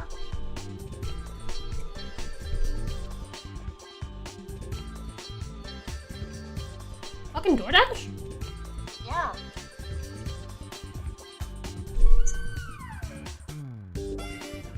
Fuck? Yeah, I really did not receive my little treat. Baked apple croissant? A fucking $5 baked apple croissant? Yeah. You said this was $50 altogether? Yeah. 48 or something like that. That's 15. That's 30. It's like 35. Okay. Yeah, I guess that makes sense actually after everything. Fucking hell, dude. Always something. So, like, well, that's not fair. That's your little treat. I did have like 5 shots of espresso in my coffee though. You didn't get something that you paid for? Yeah, that's, I mean, like, what the fuck do you mean?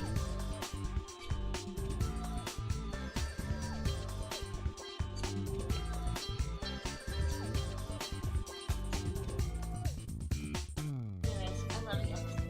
You whenever you Love you. Mwah.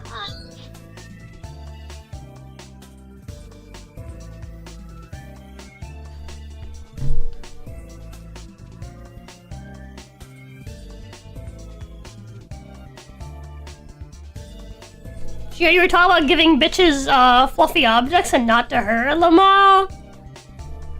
Oh, my wife has no problem with that. Dude, actually I shouldn't say that. That's more of a private thing. Maybe we shouldn't talk about that.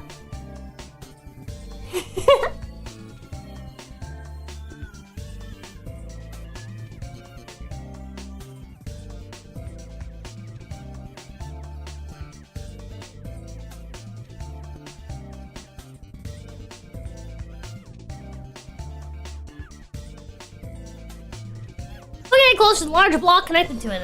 Okay, right. Oh, damn it. Look up at the top of the screen.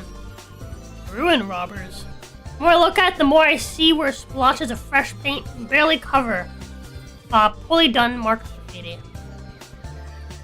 This passed so prominent she glanced at the base of the funny looking block before the screen. They updated it. So it should be better then, right? Her power breaks, transforming into a depressed frown as her eyes seem to gloss over. I follow her gaze. Her gaze to the metal plate at the base. Try and better understand. The machine looks pretty well maintained if you ask me.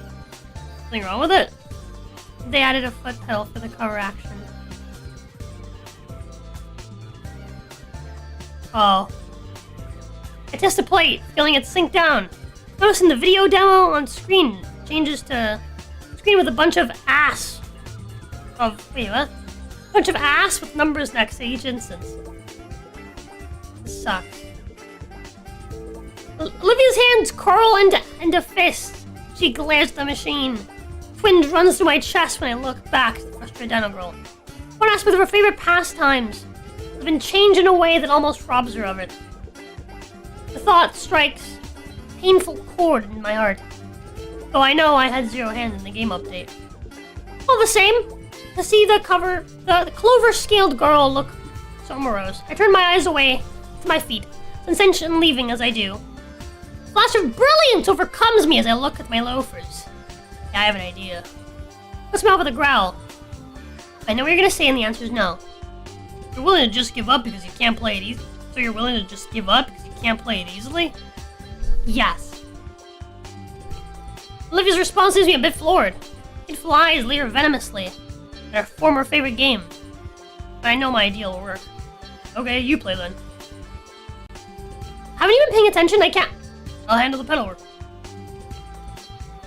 Olivia's words are left hanging as she tries to visualize what I'm saying.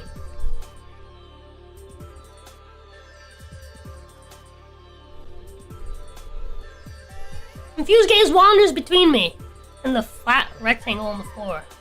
The whole time she looks so goofy, I have to withhold a chuckle in fear of her clawing me. I must have realized, though, as she snatches the light gun from my hand. Cheeks bearing a red hue. Fine. One game.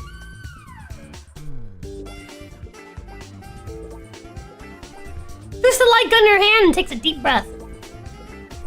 You better do your job right, Inko. Give Olivia a nod, she wheels herself right next to the arcade machine. Gimme. She reaches out for my hand and goes to take it before I can respond. She takes it for a split second and moves down. Wait, moves down to grab my waist instead. Her scales are soft and cool. Hit the pedal when I squeeze, capiche? You gotta hit the pedals when I squeeze, capiche? Am I making myself clear here? Am I making myself clear here? Inko! You understand your job. You understand what I need you to do. Very important. If you don't do it right, you know, the family's gonna be disappointed. So you gotta do it right.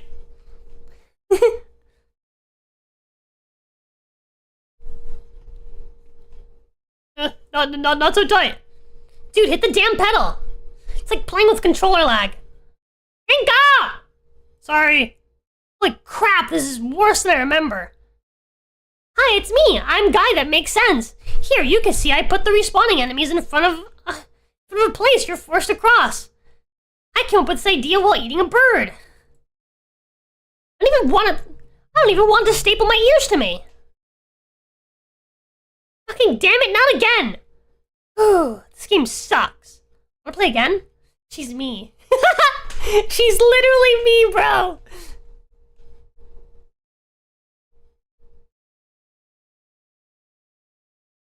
She's literally me, dude. She's literally me. This is exactly how I talk shit about games. I put myself in the headspace of like the retarded dev. I'm like, how the fuck? What mentality do you have to be in to fucking come up with this fucking retarded concept? She's literally me. And then she's like, this game sucks. Wanna play again? It's a bit intense. When it finally releases her grip on my waist, I feel my blood rushing through the imprints she left. I ended up playing 4 or 5 games total. That's probably enough. I'm good to move on. You? Are you sure? I don't want to keep you here all day. Olivia looks at the machine one last time before sliding the plastic gun in its slot. I'm a little bit disappointed they changed it, but thanks. Alright, there's better games around anyway. Let's go.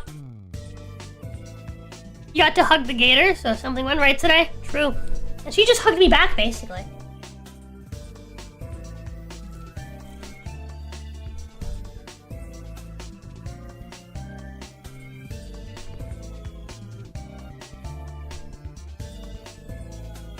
A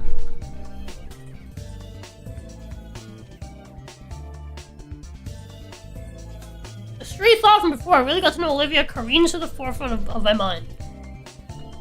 Sometimes on the way, people start calling her Hot Wheels. I don't remember really who or when. I know it's proof she got that fire in her.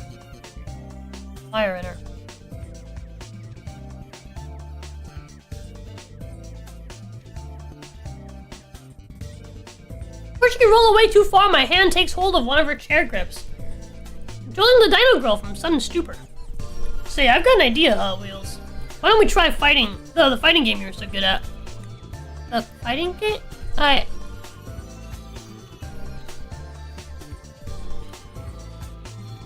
I'm chewing my mouth. Olivia's jaw clicks shut. Her hands ring together tightly. Arcade cabinets can't change, right? I mean... No, but they can get rid of them.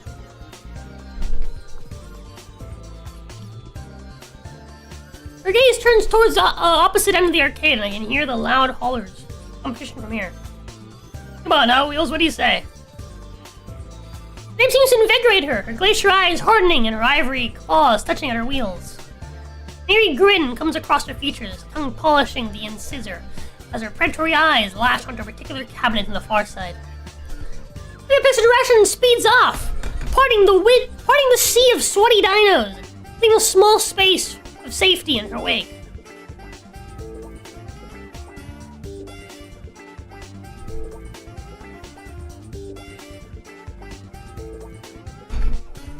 After a short while, passing some digital pachinko machines, she looks back at me for a moment as if to confirm my presence to say don't lose me. And then yanks her wheelchair to launch herself through the building towards a new destination. Well, hey! I finally give chase, following as best I can while avoiding the rest of the awestruck players that just witnessed the high-speed Dino Girl shoving them aside in her wake. Of course, she really likes the word wake.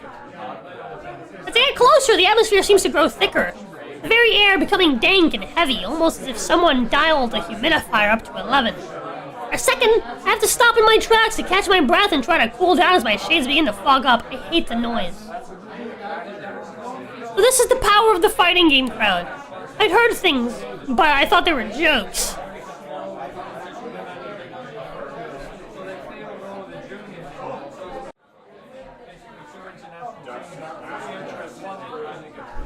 Through the fog, I spot Liz, or rather Liz's head, sticking above the crowds. Yo, you found us! Getting closer, thank God, it's quiet. Damien, Liz's head, come into view. Olivia stops, checks one last time that I didn't get washed away in the crowd.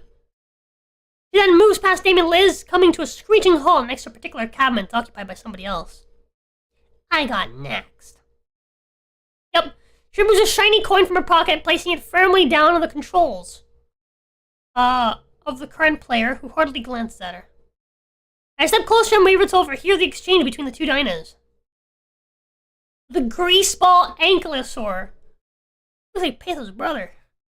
Without even looking away from the cabinet, starts rattling off his credentials to Olivia, as if it was his job interview. You know I'm the best Jurassic player this side of Volcadera, right? Double S ranked. 3 online tournament wins, besides it's 50 cents, not... Shut up and nut up already. Shut up and nut up already. Olivia's voice caused the ankylosaur to grimace and finally turn his head. You really want to try me? Look, Tiny Tim, you gotta know that I'm... His jaw clicks shut as he manages to sweep above, and then down, to Olivia, his eyes squinting as his retina slowly adjusts the low lighting of something not displaying brightly colored pixelated characters. Bro, you know you can't be bringing chairs over here. Not after the last summer. Not after last summer. He growls and raises a fist. I think the pale-skilled dino finally sees who is challenging him. His maw flaps helplessly as he tries to explain himself before just stopping himself completely. Never mind. Sorry. The Gator Girl sighs and taps a finger on the quarter she'd placed down. Rules say you can't refuse, right? His head tilts in confusion. You know, you look to be the new champ here, right? Yeah, I am. This is the champ's cabinet, right? Damon comes over by this point, followed closely by Liz's head. Champ's cabinet? Unofficial, but that's the oldest one here. Been here since the dawn of time. It's like sacred or something. Look over the old machine. The paint on it chipped and positively covered in marker ink to the point that the only legible thing on it is a very juvenile edit to the game's title. This thing? Yeah, man. They only let the head honchos actually use it. You're spotted trying without credentials, you end up buttheaded. That's bull, but I believe it. Look back at Olivia, who's having a withering stare down with the squat guy she challenged. Look, lady, I'm a big deal here, buster of nuts, crown champ in all of Volcadera. This particular dress kick machine's got a history. It happens to be the same machine that Dano the Rex Go managed to parry. Quit stalling and fight me already. I'm not, I'm just, setting the stage is all. Plus, you think you're the only challenger I've got? Look around and I see that there is now a group of surrounding us. On my title as champion, I'll take all comers now. A harsh whisper goes through the crowd. Finally, I form a line now. Okay. Tallest to smallest. What? Ah, no cutting. Oh, heck yeah, we're gonna wipe the floor with you, Buster. Wait. What? I don't even play video games. I'm not really a gamer either. Too bad, consider it the blood tax. I want to protest further, but Olivia's head turns toward me with a pleading look on her face. Besides, you think I want to put my hands on that thing? Who knows where? We're in. We're in. Bingo! Yes! Come on, Liz, it won't be that bad. You're still by the Brachio tooth booth, right? Hold tight, I'll come get you. Kim pushes back through the small group around us, following Liz's neck to find the rest of her. Her head swivels around and gives chase, her pleased to not have to play falling on deaf ears. Brachio booth? The arcade's claustrophobic, so brachiosaurs would tend to bump into everything, including each other. There were some lawsuits, so now there's a few platforms placed where people like her can sit and reach everything. There's even some water fountains attached. Doesn't stop the things from getting tangled when there's multiple, but it's something. Oh, Thor. In the end, Liz must have relented because she shuffles up to the rest of the group. Fine, let's just make this quick. She only steps forward to the arcade cabinet, a crooked smile forming on the soft, clean champion's face. Give yourself some warm-ups. It didn't take long for Liz to completely lose. The large Ankylosaurus hand moves like a blur as they dance across the controls, pummeling their digital opponent to the ground. As boastful as he was earlier, he at least proved that he was skilled at dress kick. The screen displaying perfect after only a minute against Liz. She crosses her arms and starts heading back to her old seat in the booth, head in tow with a pout. Buster leans his head back against his clasped hands to make a show that it was no big deal. Next victim. Damien strips the cabinet and jams his hands in his pockets for his change. Is there a whole piggy bank in there? Haven't seen your group around before, tourists? Huh? Oh, no, Liv and I used to come here all the time. Life's been tough, you know. We got some friends to come along this little trip down memory lane. Lighten the mood a bit. This place hasn't changed much in these years either. Yeah, hoist the quarters high and jams them in the slot. Once more, the screen lights up and the character selection music busts in. Buster considers the selection, and ultimately chooses the same character. Damien jams on the buttons, and picks his right after, and... What's with the death clip? Damien just picked the counter to his character. Probably expects all of us to be beginners. Buster does seem a bit more tense now. Been a while though. This place just cut short as her words take on scratchy quality to them. Hey, you okay? What? I'm fine. I can go and refill your canteen pretty quick. Sure, thanks. She reaches behind her and hooks her severely dented water bottle from her chair.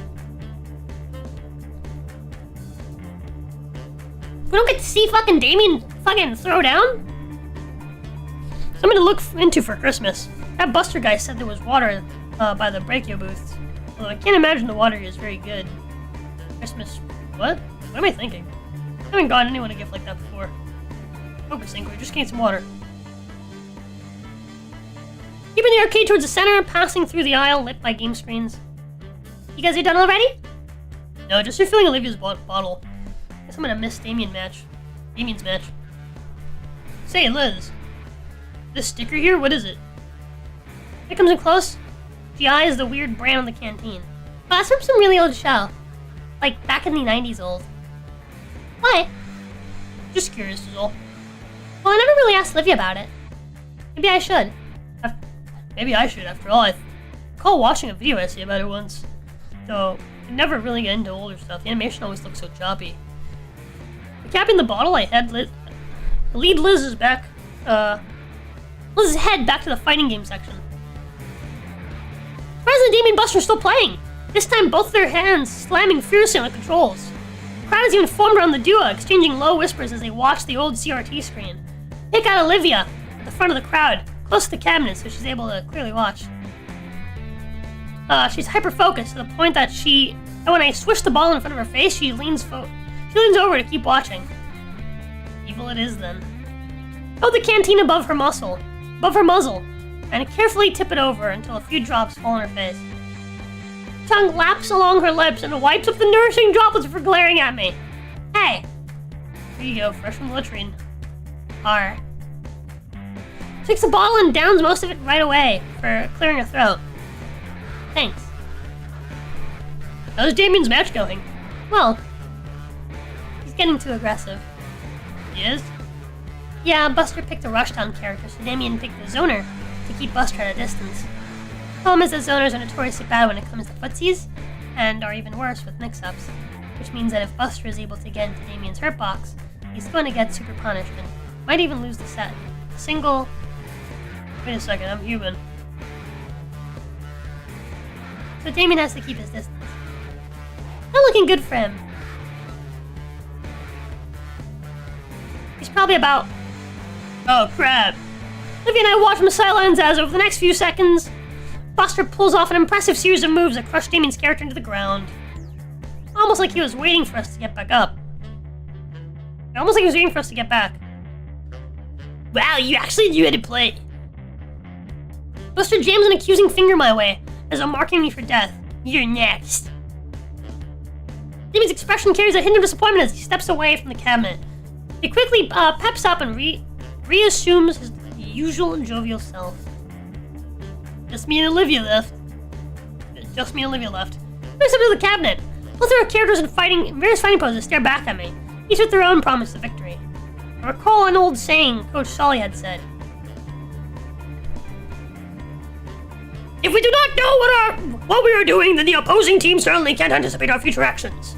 Now my joystick's over till the large question mark in the middle of the screen is highlighted, to the astonishment of spectators and my visibly nervous opponent. The game begins. Man went for random. And my opponent beside me seems exceptionally calm as he manipulates his controls, compared to me trying out every button and stick input to figure out what the heck I'm doing. Unlike Damien, who at least looked like he was holding his own against the bloated Buster, I was getting the digital crap kicked out of me. Every attempt I made was met by the character being grabbed in the throat in some ridiculous elaborate way. By the time the perfect announcement plays on the screen, I can feel my wrists cramping from the crazy amount of button mashing I'd done in under a minute. These had lasted a little longer than Liz. Don't feel too bad. I am the best here after all. A snort-filled laughter grates on my ears as I walk back to my friends, all of them staring daggers at the pasty-scaled dino. The rest of the crowd are in uproar along with him, and I can feel my ears heat up at the attention. Olivia's eyes are narrowed as she wheels herself into position, her tail lashing roughly against the ground as she waits for the laughter to die down and her turn to finally begin. Buster chuckles to himself while cracking his knuckles. I just finished wiping the floor with your friends while hardly breaking a sweat.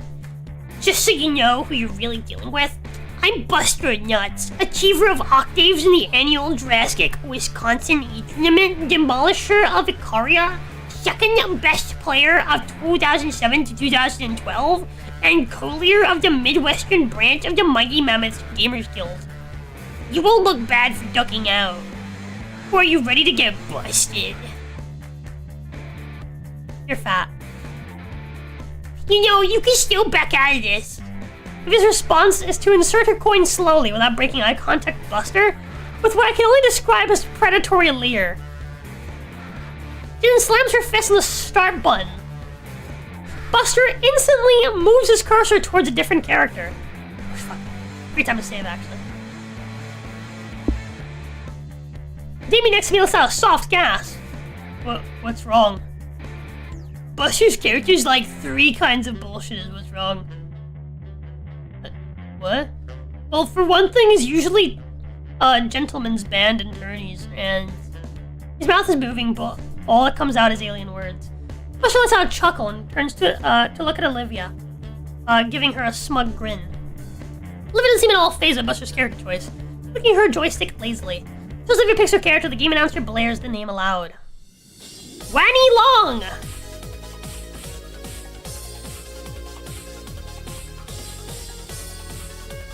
Damien turns to look at me. The excitement in his face is overbearing. That's Olivia's main. Oh man, it's been a hell of a fight if Olivia's breaking her out. So is this Wani Long a good character? Shorter's explanation you'll understand is yes. Right. Shorter's explanation you'll understand is yes. What's the long one? If you don't know what a shoto is, it'll take you too long to explain here. While Damien rambles on, I recall Olivia's motivation just to get here. That look she had, that more than anything piques my interest and my curiosity. So, how good is Olivia with her? Damien's replies only give me a wide, big grin. Oh, you'll see. A loud soundbite from the cabin speakers signals the start of Olivia's match. Given the way Damien spoke of Olivia's skills, it was like it was derived from an ancient scroll. I expected to be a flurry of pixelated beatdowns and tactful controller play, but instead it looked like nothing at all. Large display, both characters are just shifting back and forth, the joysticks Olivia's and Buster's hands clacking about furiously. Honestly, it looks more like they're attempting to make their digital avatars tap dance. Ooh. Wait, did I miss something? I'll turn my eyes away in case anything happens. No, they're like trying to get a read on each other. I think they're trying to predict what the other will do so they can counter and steal the match. Oh. They're like sizing. There's a heavy crack and thump on the floor in front of me. Olivia's tail lashed at the base of the cabinet while Buster's Dagomizer had managed to crack into the concrete floor beneath him. On screen, the characters finally made contact and sent each other flying in opposite directions. Behind me, the crowd started cheering, finally excited there was some actual action happening. Damien is hollering next to me, cheering on Olivia with all his might. Though the excitement dies down again as the duo resumes their cyber posturing, my eyes darted between Olivia and Buster. Olivia's completely absorbed in the match. Her eyes are wide and full of killing intent. Buster, on the other hand, seems like he can barely contain his fury. 10 seconds on the clock, Olivia comes in clutch, punishing Buster's character with an impressive string of attacks. He manages to get away with a single pixel of health, just as the time limit runs out. Winner! Wani Long! The crowd goes nuts as Olivia's victory is announced. And you know what? I can't help but cheer along with them. Olivia slumps back on her mobile seat and lets out a sigh before returning to her original position. Buster lets out a snort, twists and stretches his neck, and cracks his knuckle before once again gripping the controls tight. Round 2. Clash and thrash. Clash and trash. Now returns to a more silent state of observing the match closely. Only low murmurs as they gawk at the two highly skilled players. The words pass around reach me, attempting to draw my eyes away. Weird for him. Why is he not doing the... Is he playing with her? Come on, Olivia! Damien shout above the rest. Above the rest of them nearly blew my eardrums. But I shared his sentiment as the stylized characters exchange simple lows. The timer continues to tick down, Buster once again being put on the defensive. With how all the previous bouts went, Buster always had the control with a always had to control with a cutthroat level of offense. But I didn't think of him being this passive. Countdown once again hit 0, this time with Olivia's character slouching in defeat, and the crowd cheering again, though less enthusiastic than before. You got this, Olivia! Just one more win, you're the champion! His shoulders tense up at what he said, and all eyes stared directly at her. Damien! Come on, Hot Wheels, show them why you're the best! She groans a bit and refocuses on the screen. The group simmers down to silent anticipation of the start of the final match. The sudden silence actually catches me off guard for a second, long enough for my own doubts to catch up to me. Buster's playstyle, it's like he's not really trying. Match starts and the hype flares right back up. That's stupid of me to even think. He's a Game Bro champion type. He's got way too much to lose, and yet... Hey, Damien. Yeah? Do you notice anything off? Buster's playing? You notice it too? Guess I'm not just paranoid then. Like, I didn't really watch the match, but he was always so... passive? No. But like, these two are crazy good, so maybe this is all mind games. He's going to throw the game and let her win. As if he's going to throw the game and let her win. Glance back at the ongoing battle happening on screen, I take notice of Buster's hand movements. Olivia launches her character into a furious combo. Sure enough, Buster hesitates just enough to let his fighter get hit by the first blow. That's brilliant timing. This is crazy. Huh? Then it hits me all at once like a freight train. The way Buster was looking down at Olivia, how he didn't want to take her challenge, all the excuses he was giving. He's a virgin. But also, he's throwing the whole match, isn't he? Damn it. Even here, Olivia was right. Damien, I think he's taking it easy on her. You think so? What's upon what I said? Dang. Even here. That's what I was thinking. Can we do something? What, interrupt the match? Everyone else having fun. The crowd whoops again. Only now it's a bit different. Hollow, mocking. Damien's Phil sag with concern. He turns to me. What we came here for is a good time. She can't tell what's the harm. Jeez. You know what I mean. Yeah, I do. I hate that he's right. Could stand up for her. I mean, just being there for Olivia when Mia was getting on her was pretty alright. That was a while ago, I just don't know. So the crowd again, the match is about halfway done, judging by the remaining health pools.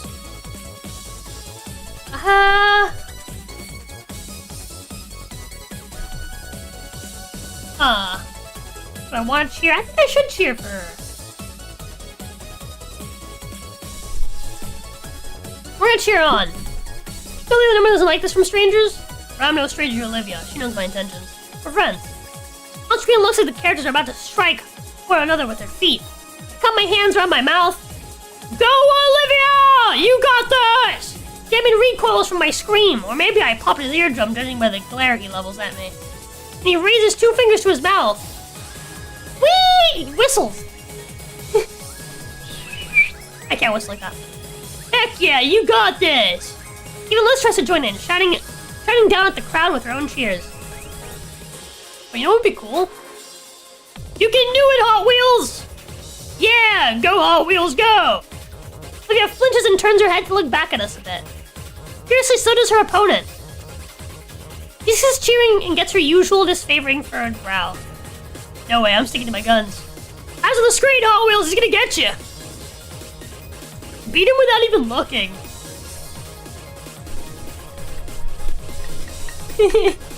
Buster of nuts! Twist his nut! I play a lot of poker and I've seen many Queens of Hearts, but never a princess who steals them. Okay. Thank you. Oh.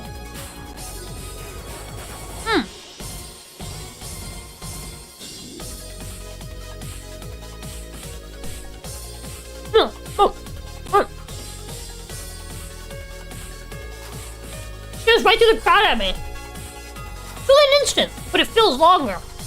But her stutter skull cracked. And it completely folds into a smirk back at us. Jenny you gonna play Oblivion Remaster? It's $50. I just don't have the money right now. But I might add to the funding list. I've had many people ask me about it. So, maybe.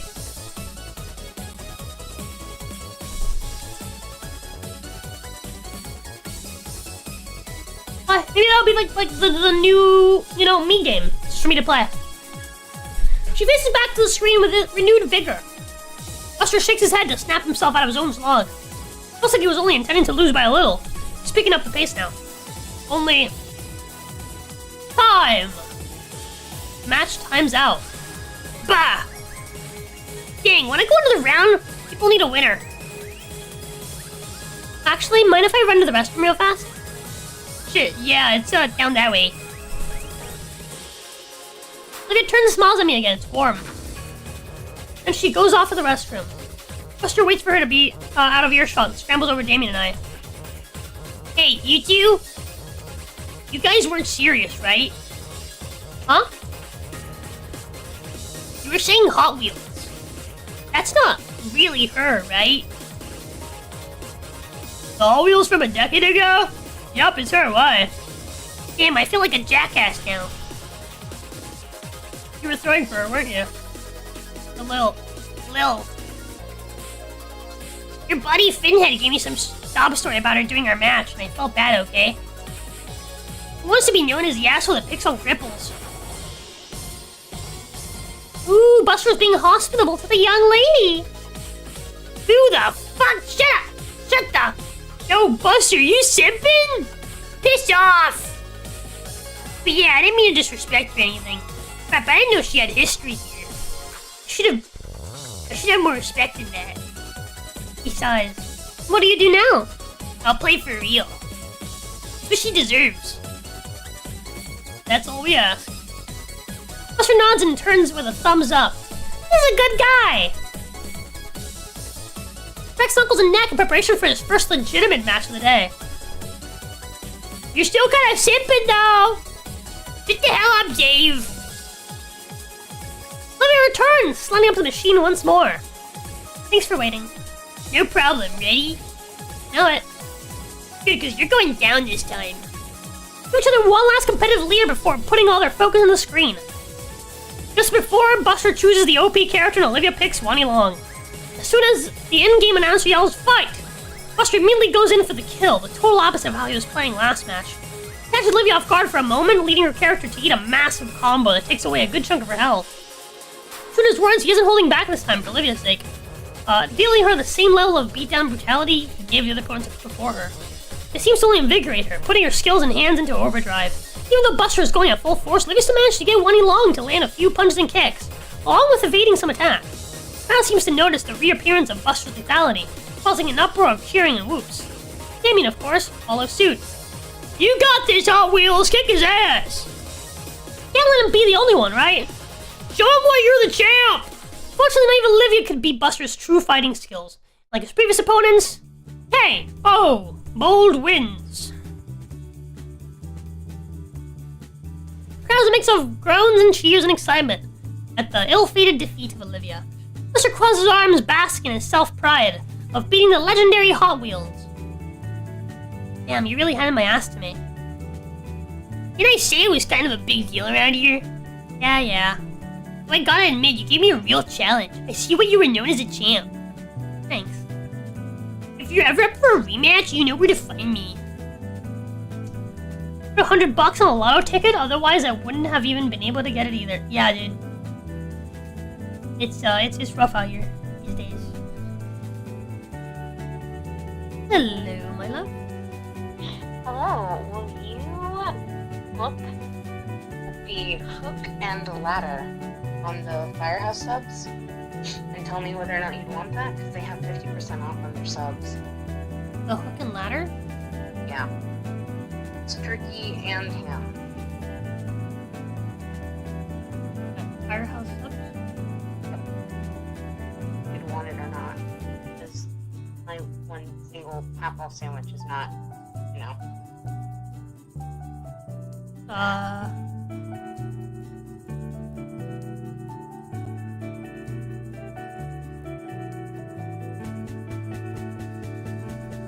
Smoked Maybe turkey it's breast just and honey text ham smothered with laundry jack, served fully involved.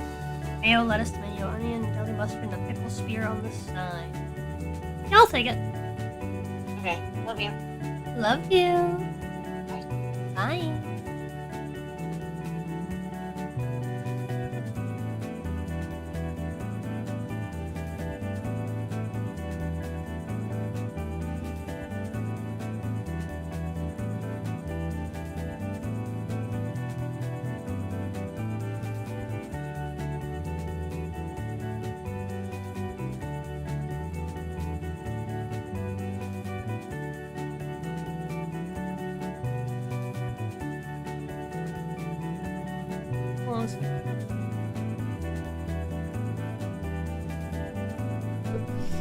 Wait, did you end up getting your refund?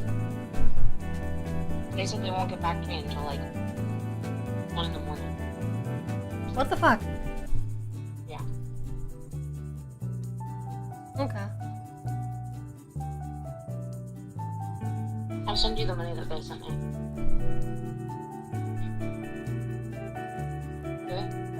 Yeah? Do you have it in the PayPal for it? What? Do you have the money in the PayPal for the order? Yeah, go for it.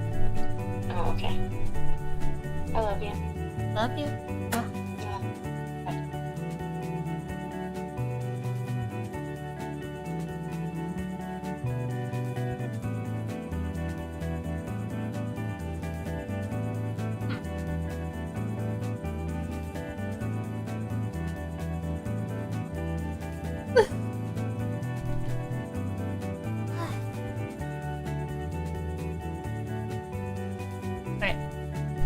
Bye.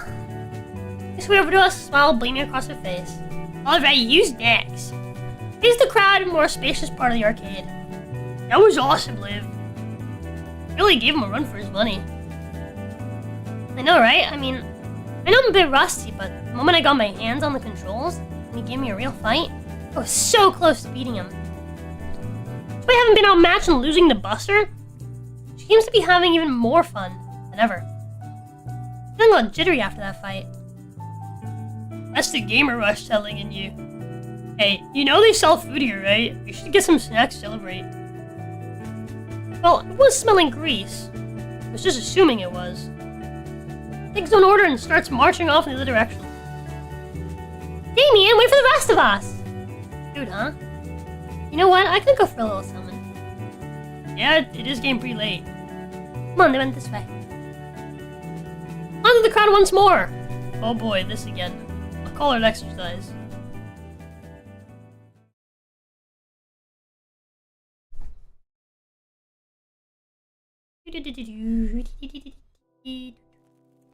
Snack bar is a small cutaway from the rest of the building, segregated by a different style tiling and brighter fluorescent lighting. There's not a lot of options aside from what you'd expect. Pizza, ice cream, chicken strips, pickles, and the like. When Damien asked for 2 slices of pizza, Liz got excited. The moment he got the food, however, he was already eating one while holding the other. He seemed really annoyed. He took his offer to let him pay for her food. I offered to pay for Olivia and myself, but the last thing I want for him to do is drain his wallet any further, knowing their living situation. It's barely for $10, but it's not like it bothers me. Olivia had gotten an order of chicken wings slathered in hot sauce. I just went with the classic chicken strips and one of the sodas I recognized from the school vending machine. Take a seat. At one of the few open tables, and I struggle not to think about how often they're cleared. Damien doesn't bother sitting with us, he just heads right back into the fray, with both arms occupied by his dinner.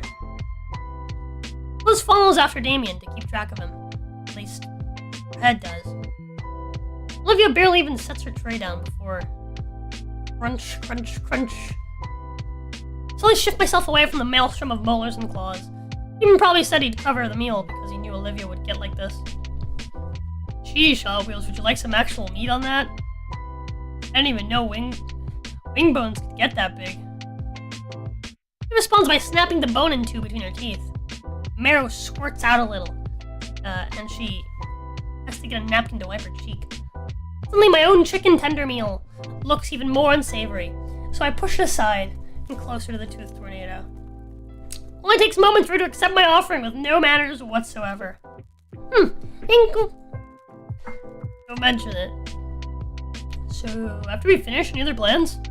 We ponder my words while rolling a bone around her mouth. Like it's a lollipop stick. Just a chicken bone, Inko. Huh? Hey, yo. An oddly large chicken bone.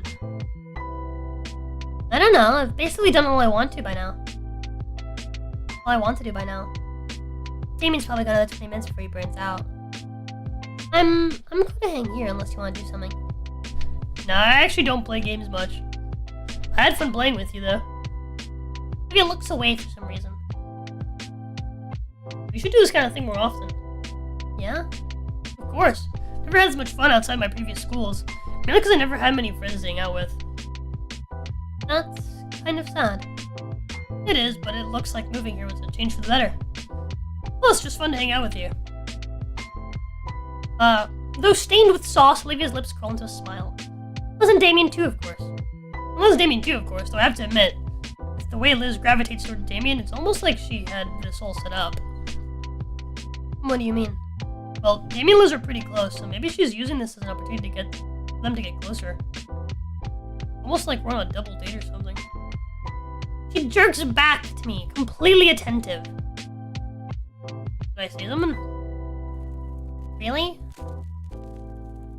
Yeah, it's kind of funny. As we hang out together pretty often, people might start thinking we're together. Something whips into my back. Ah! Olivia grabs hold of her tail. Crap, sorry. Yeah. I had fun today. Going out like this for the first time in ages, seeing this place again. Nice. That Buster guy said they renovated it a bit in the last few years. Anything else changed? Wasn't the depth of the arcade looking for anything different? You know what? I think the wallpaper's changed. Other than that, it back to me with a nostalgic grin. No, it stayed the same. You know what has changed though? What? People here. What, like employees? Them too, but I mean the regulars. I meant the regulars. When we came here, the place was always more... Strong probes are cheek, as you consider different words. More hectic, more packed. It was so easy getting through here today. I recall her almost running some people over to get across the building. And with the look she had back then, I don't think she'd have noticed if she had. His gaze lingers back towards the arcade machines. Back then, every machine was crowded. It was all louder, and there was always this. Something in the air that had everyone excited. What about when you and that guy were playing Jurassic Kick? Okay, yeah, it was like that. But way more. Like every machine had a crowd around it. Everyone just getting crazy, and it was always a pain to wait your turn. The heaviest of sighs, Olivia turns back towards me. This feels empty, like everything else nowadays. I mean, empty is good, you're able to get it around easily. Near hidden runs notwithstanding. And personally, this place feels crazy to me. Even here in the tiny food court, I can feel the rumbling loudness of all the people. Here resonates in my body. Only response was a non-committal hum. Olivia handles her flask carefully, staring down at the sticker I had noticed earlier, with a wistful look. Remember that Liz mentioned about it, being from an old show she watched. Yeah, I noticed this sticker when I went to refill it. What's it from? Oh, that's from some old anime that I remember watching growing up. Nothing really special. From some anime, huh? What's it about? Wanna know? You really wanna know, bro? You wanna know about my anime? Careful what you're asking, go yeah, dude! Sure, I never really caught into the whole anime stuff, but I'd like to know what it's about. Well, if you really wanna know, it's not like any other anime. It's called Gundam, and...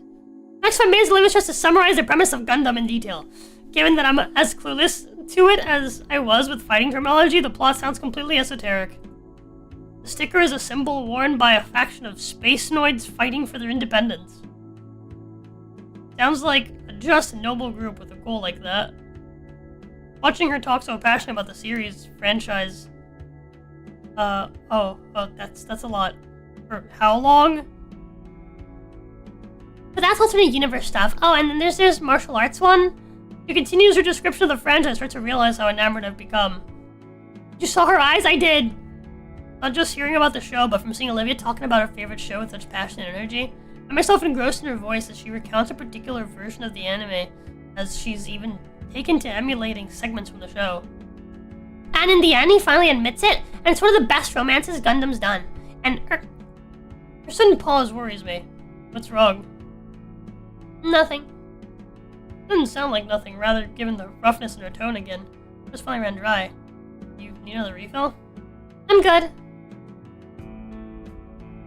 You should have been in the canteen that started all this off. It's been a while since she talked herself dry like that. In fact, I can't recall the last time she desperately needed to hydrate like that. I think maybe around the start of the school year?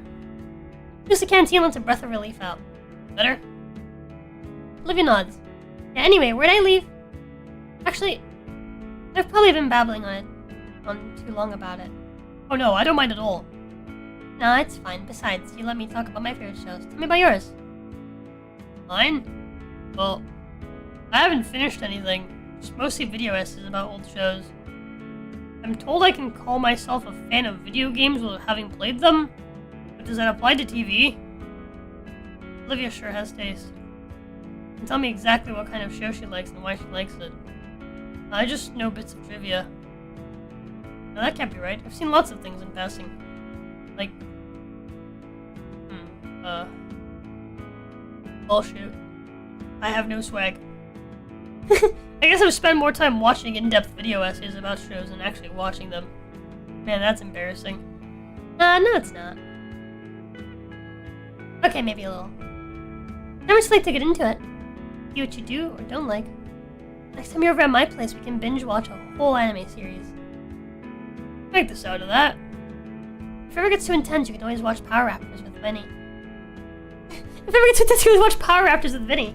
Dude, I was watching Power Rangers yesterday with my nephew, and I had so much fun! Dude, watching, like, old shows as an adult, like, the stuff you watch as kids, because, like, they leave, like, jokes in there for the adults. It was so... We watched Lion King as well, for the first time since I was a kid. Lion King is such a good movie, holy fuck! Holy fuck! What a good fucking movie! I had, like... How do I put this? Like, I hadn't watched Lion King since I was, like, literally, like, a child. It's like my sister was born when I was, like, 6 or 7. I was 6 when my sister was born, so I watched when I was, like, maybe 7 or 8. Last time I watched Lion King. And, like, it was so much fun to watch.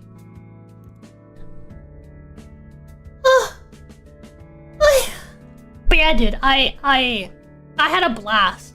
I'm kind of excited to, like, one day, like, share the stuff that I watched as a kid, and, like, rewatch it with my kid, and be like, wow, I appreciate the stuff that I grew up with. This is nice. This is good media.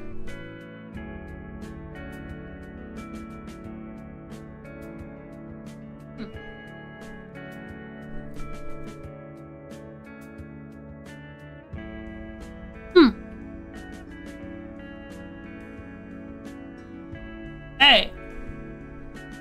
Relax. Toku shows like that aren't just for kids to like. It's true.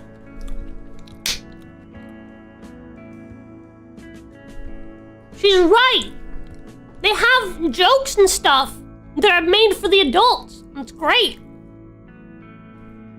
One day you will have a clone. Yep.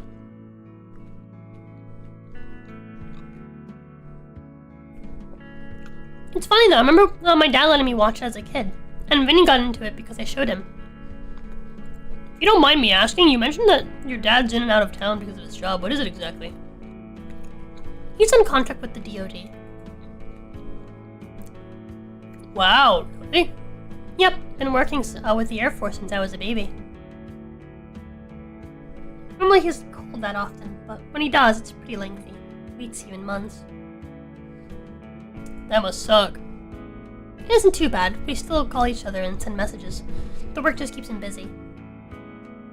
Well, that's good. Keeping in touch with your folks is important. Why do I feel sad now? What about your parents? What's their job? Oh, mine are joint partners and architect. Oh, we move around a lot. And using why we're here in Volcadero to begin with. Ah, no, that makes sense. That would all make sense. What does? You know.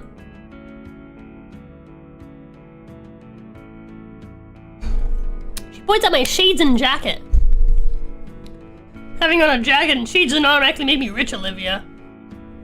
Dude, who else wears clothes from Abercrombie? Abercrombie and Flynn didn't have extra pairs of Ray A. Ray A bands. Raya bands? Ray A band sunglasses on them. People in mansions, that's who. I don't live in a mansion. For your information, it's a 2-story complex with an automatic gate and...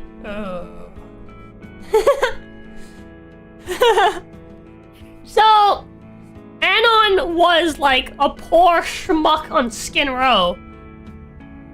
And then now Inko is the opposite.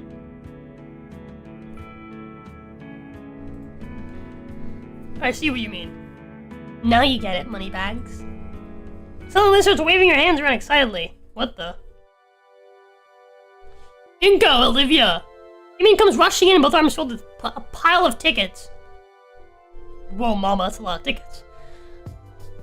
The other end is still trailing behind them. David got the jackpot at Megala Millionaire! This is probably like 1,000 tickets. Wanna go see what this gets at the prize corner? Come on. Holy crap. Alright, yeah. You done eating, Olivia? She takes a basket of chicken strips and pushes it back from the table. Yeah. Roll my eyes and follow behind Damien to the prize counter. Bro. Just one jackpot is not enough to get the nicest things in the counter. To get the nicest things in the counter, you gotta save up your fucking tickets. Save up your tickets so you can get the thing that you want. But you have to build up tickets over like a long period of time, you know? Which sucks because sometimes the thing that you want goes away. And then you saved all your tickets for nothing. And you get sad and you spend them on a bunch of random shit. And then you come back and then they have the thing you want again and then you cry. But that would never happen to Damien, right? He plops his winning stash on the counter in front of the unamused clerk. So, what'll this get me? Nothing. You need to drop those in a ticket counter first. Ah, damn, nearly forgot. Rushes off to get them counted. And I look over the options. There's a few old games on top of the shelf for several thousand. What's the exchange rate supposed to be? Below me in the glass counter is a bunch of candy and small plastic novelties. A lot of joke items, whoopee cushions, air horns, things like that. In one corner is a series of licensed and generic plush toys hanging. What do you think you'll get? Probably the mini RC car. Or no, maybe that plasma globe. He's going to get... He's going to get a handful of candy and let us have the rest. You think so? Alright, I'm back. Hands the ticket over. I spot the number 1247 printed on the ticket. Dang, that's enough for one of the plushies on the wall. Let's see. I want... Hey, how about that? He points to a small foosball table on the top shelf. Quick glances up at it and back. That thing's like 5,000 tickets. That's gonna be like another few thousand. I knew it. Oh, dang it. Well, I'm out of ideas. I guess I'll have some of those then. Clark gets a small bag of chocolates from the display. You guys can have the rest. I don't really need anything here. Nothing's really speaking to me either. I might want something. Olivia scans the corner. Still have tickets for a medium prize. She might be going for a pedal ball or something. Whoa, look at that. Points to the plushie corner. The blue slug thing? No, next to it. It's a weird dark green thing hanging in the corner. The only one of its kind. I kind of want to dropkick it. That one? I don't know, something about it really makes me want to, I don't know, tie it to a firework and set it off into the deep fryer. I was just thinking the same thing. That's rude. I'm not saying you're wrong though. He looks like he's the reason we have taxes. Look at this little goober up here, bro. I hate its face. He thinks he's better than all of us. I've gotten used to it. It's been around for years. Tell it I hate it. You don't really want it, right, Olivia? Wow, it's just like me. Her eyes are bright and wide. She's in love. Oh.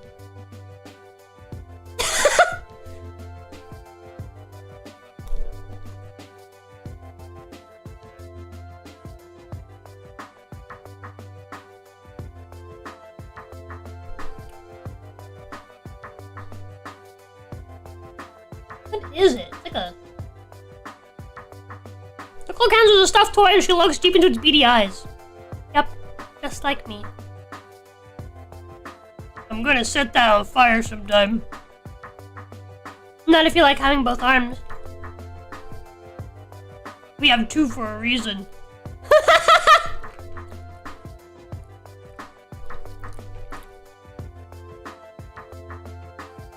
I'm gonna set it on fire sometime. Not if you like having both arms. We have two for a reason. It's a sacrifice I must make.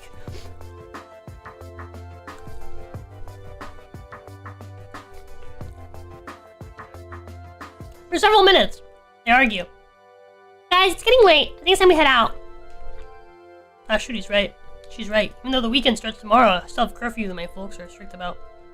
Agreed.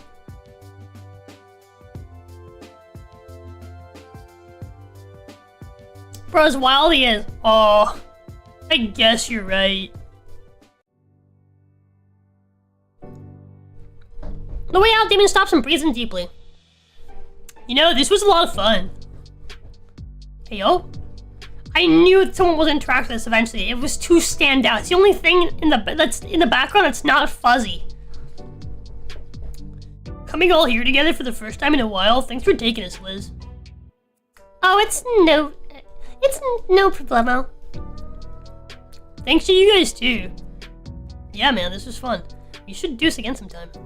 Oh, she wants to do it, but she's too shy. It's just like you remember it. Even better. I know I was a bit mad about the idea at first, but I'll admit it was worth it. Let us do it. Let us do it. No, let us do it. I want to do it.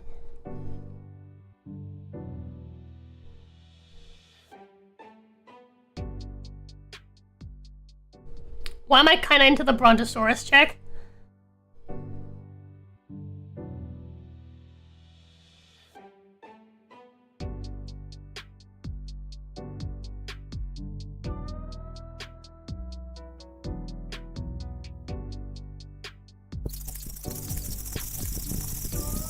Get away from me!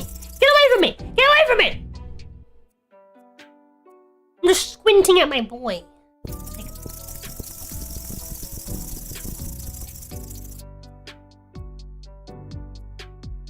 You like necky? Like what? Cassius, what? This one? This one? I think she's cute, but I'm Floridian, so like I'm allowed. Nigga, what? What do you want about, bro? I mean, hold on. Hey. Yo, girl, what that neck do? Bro, I'm Hispanic, Lama. Same difference. Again, I understand the gator, but this one? I don't know, man. I can't see myself wanting this unless I have a guard nose. And I just don't have that kind of equipment. We're the Floridians of the world. Back in the car, that even picks up again. Oh, she's so cute. I'm just saying, we should try hiding pencils in its ears until it comes out the other side of its head. If anyone hurts him, I'll kill ya. She stares with razor intent back at Damien. Okay, let's not get into a fratricide over a plush animal. Olivia hugs the wretched thing tighter. Ugh. So, Inko, you want me to drop you off at your place? Oh dang, yes please. I hadn't thought about that. Can we send Liz the address to my house? to which she puts on Google Maps. Buckled in, we're headed out to the parking lot and into the main road. Entering the freeway, we pass the city, now illuminated. The early fall sunset bathes the car's interior in a warm orange. And as we make our way home, find myself recalling all the spots Olivia had highlighted. I wanted to ask her again, just so I knew for sure, but seeing her rest peacefully gave me pause. Well, I suppose I can ask her another time. Better let sleeping gators lie. Wait, lay? Lie. Lie is correct. Let her rest.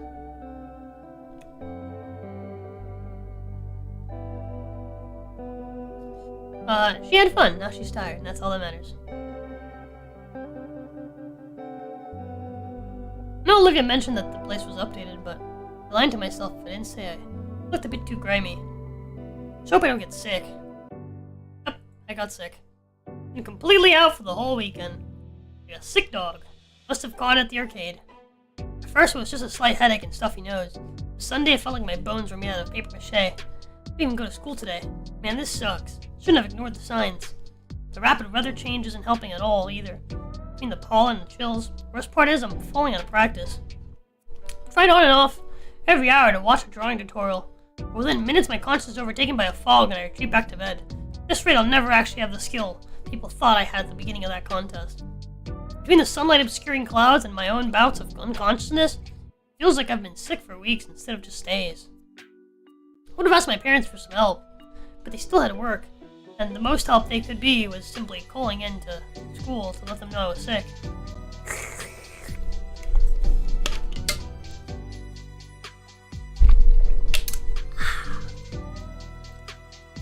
I finish off the cup of medicine I'd made and go back to my noodles.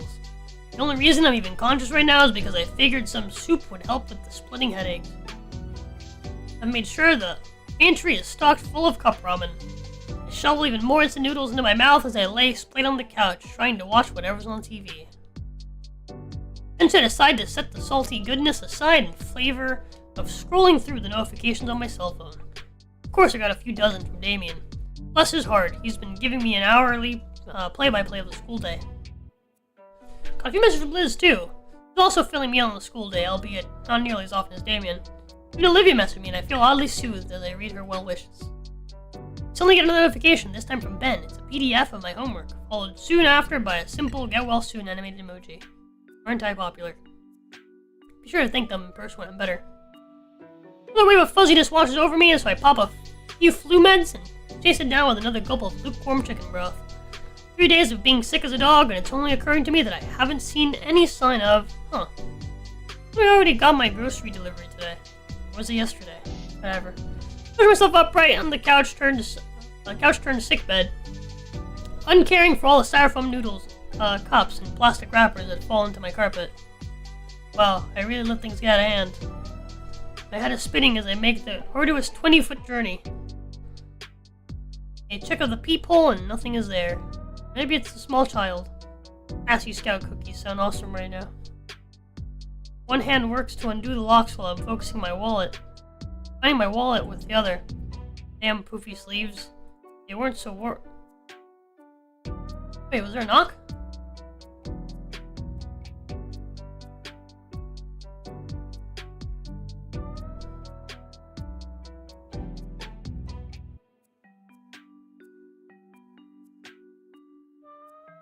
I didn't mention there was a knock.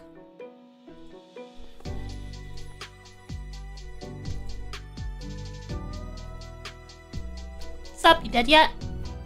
Olivia? What? How? What are you doing here? My retrieval greeting, Olivia? Snuggie boy? Yeah, he's wearing a snuggie.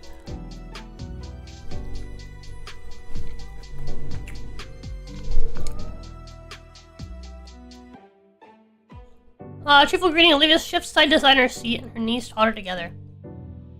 Mr. Yaka wanted me to give you the project worksheets for his classes.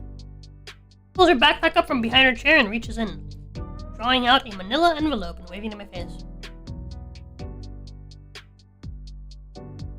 My dizziness intensifies desire to pick up, as I attempt to track the rapidly moving object in front of them. Oh, the one about Baroque? Thanks. Pretty sure Ben had just sent me those as a PDF. He snorts and lets the packets go. My hand's fumbling to catch it before it hits the floor. Without batting an eye, Olivia pushes past me and wanders into someone's... As if wandering into someone's house is an everyday occurrence for her. Come on, the project isn't gonna finish itself. Huh? Already wheeled herself to my couch and set the backpack on the coffee table. Yeah, I figured you could use some help on it, or... Boxed a mountain of junk I'd left. I think her nose crinkles hard to tell from so far away. Damn, Inko, you live like this? Damn, bitch, you live like this? I'm gonna clean up my own house, actually.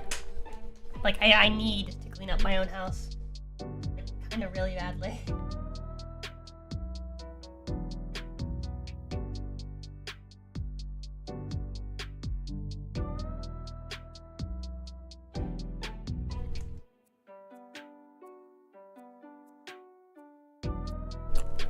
No girl rotting bed snack? I'm not girl rotting. There's like ample of empty floor space around me. I just have loads of boxes still. Dude, I literally just thought I should clean my room when I get home from work. Lamau, yeah. It's not even like... Yeah, I just have loads of boxes from when I moved. There's still stuff I haven't had the chance to like organize and figure out where it's gonna go. I also still need more furniture to actually put things onto, so things aren't on the floor. You get like a dresser or something for this like little. You guys can't see what I'm pointing out.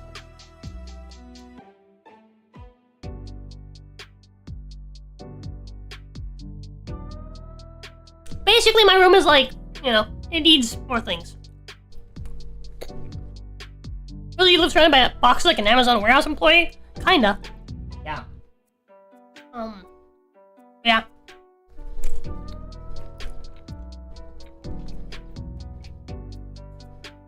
My head finally catches up with what transpired. Olivia's here now, cool.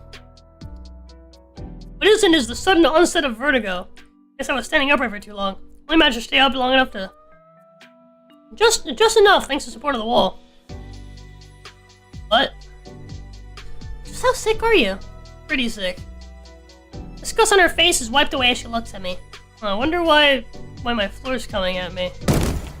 Oh. Howie. For impromptu tumble, Olivia had done her best to pull me up and get me under the couch. My robe did make it easy to drag me across the smooth floor of my house. Okay, forget the project. What project? Attaboy. Can't tell if the dizziness is new or not. Olivia already started picking up the trash mountain, moving what she can to a grocery bag. Watching with my vision going fuzzy only intensifies the vertigo. I love you, Pookie! I love you too! Mwah! Mwah, mwah, mwah.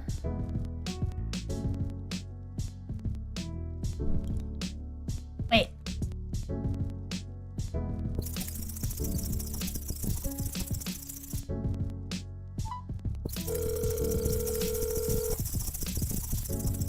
Hello? Mwah. Okay.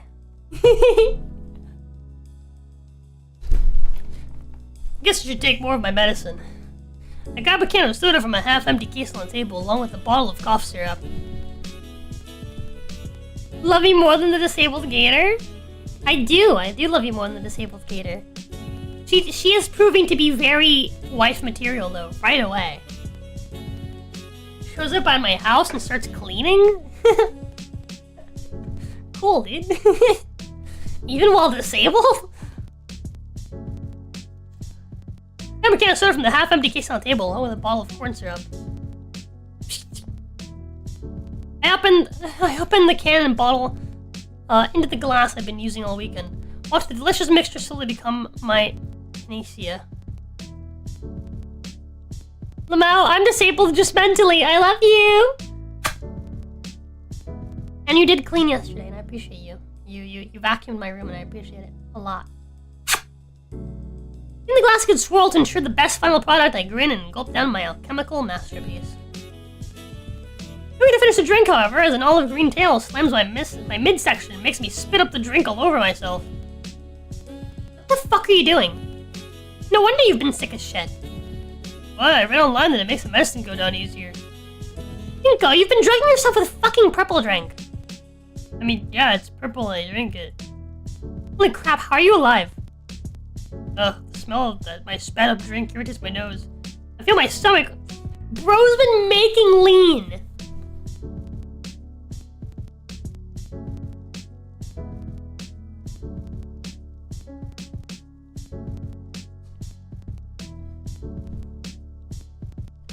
Feel my stomach roll from both the impact and the forced purging. I resist the urge to retch. And thus create a new bioweapon. What's lean? Lean is when it's literally just cough syrup and Sprite, my love. It's literally just cough syrup and Sprite.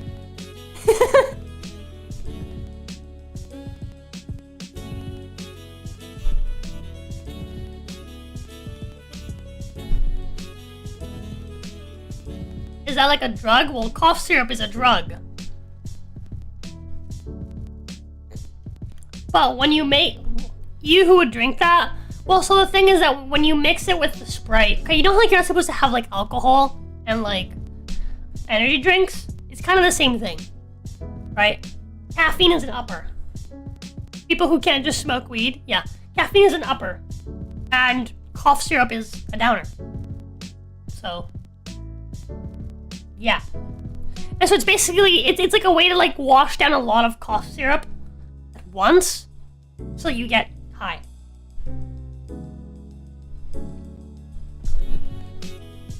It's mostly cough medicine, but they mix it with Sprite, yeah. It's mostly just, you're mostly just drinking cough syrup. But usually in the higher doses than you're supposed to. Normally you're supposed to drink like what, like a little thimble of cough syrup? Resist the urge to retch, feeling all my energy drain away. Blah. I feel completely spent again. My vision swims as the world turns counterclockwise. There's something on my head. I'm thankful that something soft and warm and soothingly smooth maneuvers it back onto the couch. The blackness of my eyelids returns to the uprightness of the world, and the numbness I'd grown used to overtakes my limbs. Oh my god. Inko? Inko, are you okay? Oh man, stay there. I'll figure.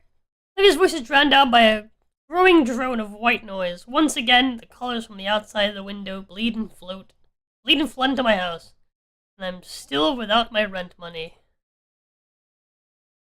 Someone is here still. They're bent over something. Hey you, what's going on?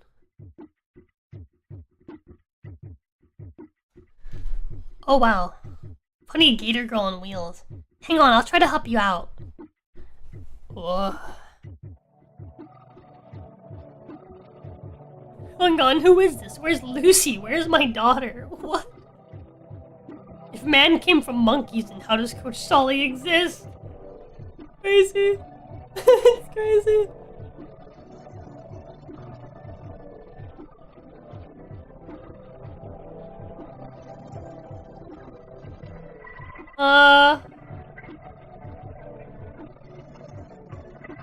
So big hugs. I want a hug. Don't say anything. You're completely incoherent.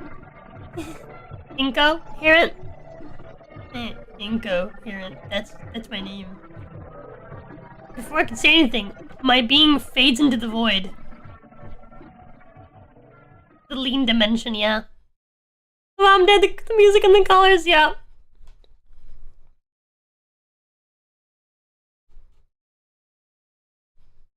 Oh god, my head, what year is it? I sit up and glance around the room. Mom and Dad aren't back yet, even though it's 6 o'clock. Some business meeting, huh? Wait, no. What's that smell? Dang, someone's cooking. Smells nice. This mom is home. Wonder what the occasion is. Normally it's just reheated whatever. Oh, she cooks too, bro! Wife! Put the couch pillars back in the way my parents like them. in the kitchen to see what's up. Wow, Mom, what smells good? Shit, sorry. I didn't know you were still. Oh man, I passed out on you, didn't I? The assignment. It's fine. You feeling any better? Oh, are they not around very often? Yeah, they're usually busy with work stuff. Both have busy but well-paying jobs. I'm fine, don't worry. If you say so. He looks down at the slow cooker and fiddles one of the dials. Actually, you really don't have anyone around? No aunts, grandparents, no nothing? I shrug. Like, my mom's gone and my dad's a whole other story, but at least he stuck me with the pains. And that way, I guess you're worse off than me somehow. Yeah, that way, I guess you're worse off than me, somehow. Last part she spoke was quieter, and with her downcast face, I can't help but feel I wasn't meant to hear it. Well, yeah, you at least have your folks, but I don't think it does much good comparing our situations. I'll just have to be a better parent for my kids. Olivia flinches. I don't know why, though. Isn't that what everyone wants? You plan to start a family? Yeah, of course. What about you? My dad really wants me to. He knows he's pretty far from ideal. He's told me before that he hopes I can make a family work, like how he couldn't. It'd be nice, but I mean, probably not gonna happen. I think it can. You wanna try? Well, after you collapsed, I panicked. I had to call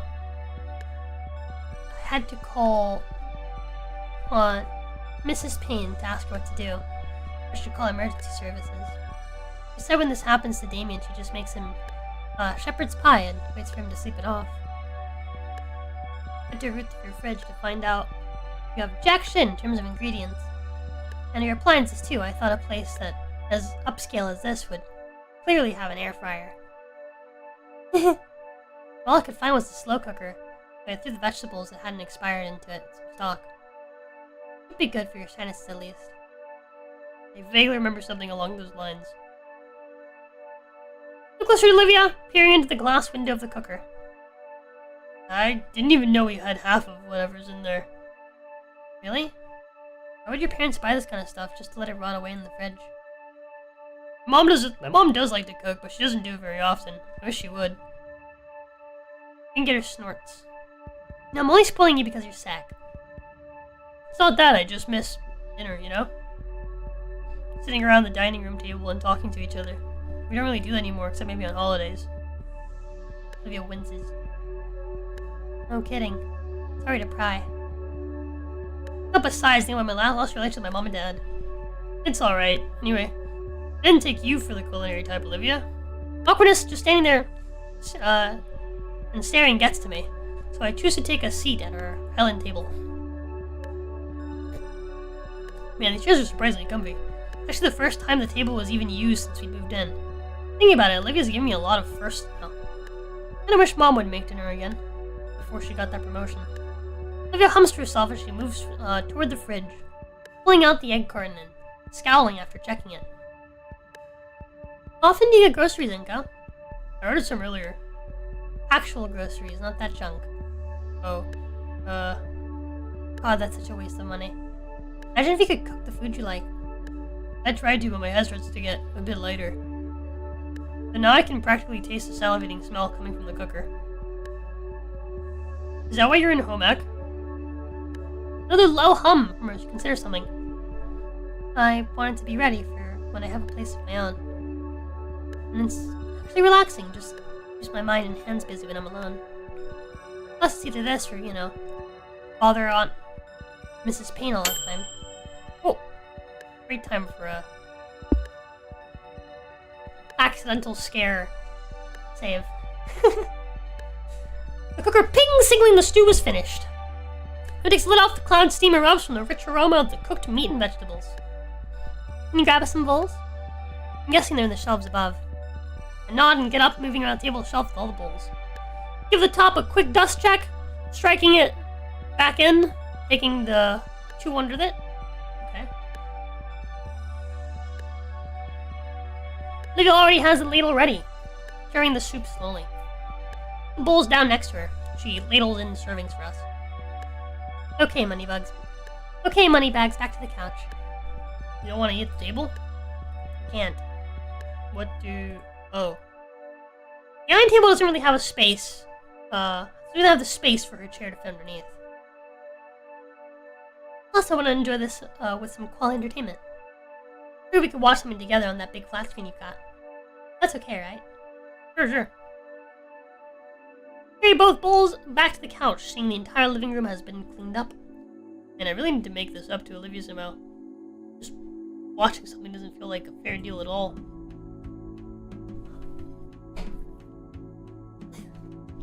Not only cooking, but even cleaning up after?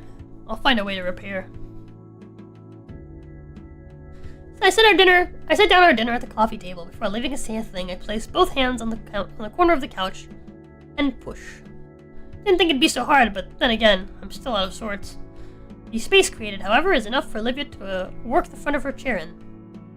Olivia gives me an appreciative nod and angles her chair in a way to let her use her tail and the couch's armrest to pivot herself into it. Thanks.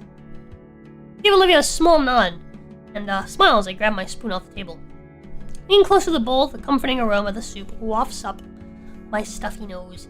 First, I'm getting goosebumps that aren't caused by cold flashes. I get a good spoonful of Olivia's homemade remedy, making sure to get some meat and veggies as well. Still piping hot, I blow a bit of air on the spoon to cool it. Bit of air on the spoon to cool it down. Pussy. What? Hey, the last thing I need with this fever is 2nd degree burns all over my tongue. Whatever you say. Once I feel that it's sufficiently cooled, I slurp up my first spoonful. My dry, tired eyes close in bliss. The flavors wash over my taste buds, firing them all off like fireworks. To describe it as just being good would be a severe understatement. The stock is rich and hearty. The meat is well cooked. It could easily fall off the bone it came from. And the vegetables give it a nice aromatic touch. All of it well seasoned and spiced. It's like I'm experiencing that scene from Compitui. Sensing and seeing the different flavors move and dance around in my mind. For a brief moment, I forgot all about my fever. I only felt the warm presence of the soup envelop me like a cozy blanket. Is it good? Like a record scratch, I'm taken out of my experience and brought back to earth by the baryonyx's voice. I look to see Olivia giving me a questioning look, idly crunching and munching her soup. I also realize that I'm sunk into the couch, my arms to the side like rag dolls. Like my body was weighed down from both my sickness and the soup. I guess I got lost in the broth. Wow, Olivia, this soup is amazing. Olivia rolls her eyes at my enthusiastic compliment, but lets out a tiny smile. It's nothing. I just threw shit together in a pot and called it food. Anyone could do that. Olivia looks away, once again cutting herself short. With weak strength, I lift myself up from the couch gravitational pull, get a better look at the shining scaly. I'm serious. This is the most delicious soup I've ever had. Olivia moves her head back closer to me, but still avoids my gaze, her smile a little weaker. Alright, I get it. You don't have to make it sound better than it is. Just helping out your flu. I'm not saying it because of the flu. Honestly, you have a real talent for cooking. Olivia turns towards me, her smile still small but filled with honest joy. You really think so? I nod, even as the soothing warmth of Olivia's soup settles in, and manage to return her meek smile with my own tired one. I know so. I turn around for anything else to focus on, desperately trying to redirect her fluster. She shakes the flush off her face and checks around for her bag. Well, I'll get going. Going? I thought you were wanting to get caught up on your shows. Well, for most right here, it's the least I could do after your help today. What are you wanting to watch? She has a remote and the oversized screen on her wall. A few things, nothing in particular. I remember you asking last month for some recommendations, so I've been thinking of a few you might like, but you're sick and all. I don't want to. Yeah, I'd love to see what you have. My parents probably won't be back to hog it for another few hours. They come back tonight at all. So it's a pretty good time. Oh, really? Sure? You really sure? Sure, I'm sure. Show me all about the deep cultural meaning of animated dinosaur folk cartoons. Oh my god, you're lucky you're sick right now. Yep. He takes a remote and flicks the TV on. After getting over the initial shock of the screen being taller than she is, she navigates the streaming site and picks some colorful series I'd only see in passing. This one has a rough pilot, but it gets better a few episodes in, and the animation is top-notch. She flips the first episode on, and an establishing fight scene unravels, while Olivia moves back by the couch with me. And to my surprise, she hefts herself out of her chair and into the cushion next to me. I move my arm out of the way to make room. Ah, sorry, I should have asked. Of course you're welcome to sit. I know, but thanks. Focus back on the show. Well, I do. Olivia's glancing my way after every joke, an expensive shot, analyze my reaction. And when it's not for that, it's a forewarning that something a bit cheesy was about to happen. Eventually the first episode closes, the heroes are ready to begin their journey for real in the following one. The credits roll and Olivia swishes her hair aside with her fingertips. Yeah, it's pretty good, I guess. I don't know. What do you think? I liked it, yeah. Really? Hey, they got the whole season. Do you want to see more? Hey, they got the whole season. Do you want to see more? Wait, didn't you say you wanted to catch up on your shows? Catch up on your shows? This is the pilot episode. She fumbles the remote in her hands and has to catch it midair. Well, yeah. Just figure you should know what all is going on so you're not lost, you know? But if you want to keep watching this, that's fun too. You can push the start button in the next episode without my response. Cute, that's all that runs through my mind. There are attempts to cover for a small mistake.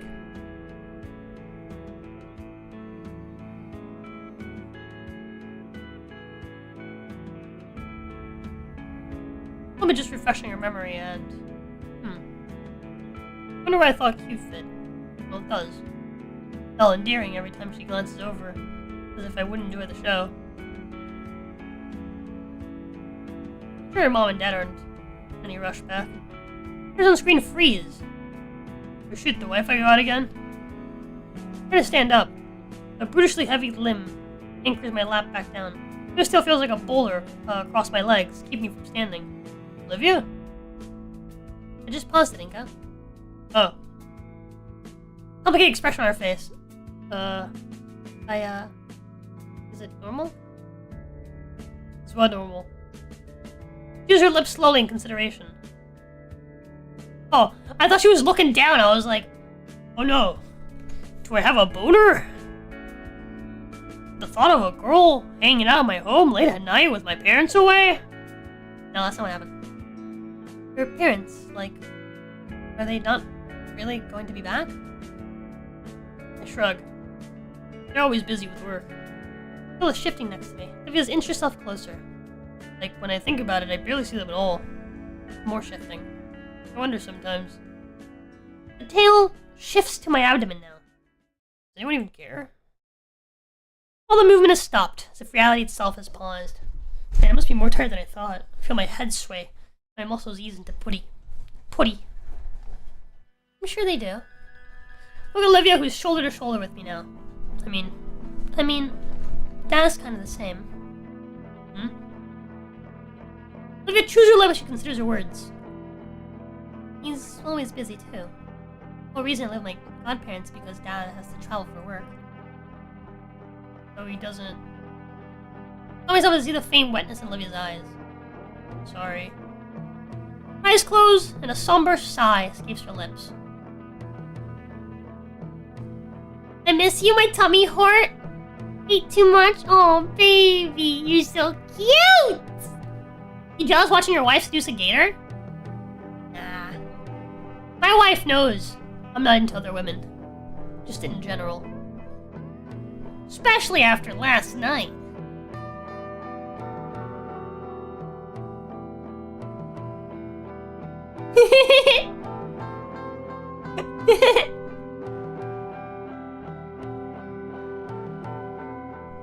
This is true? See?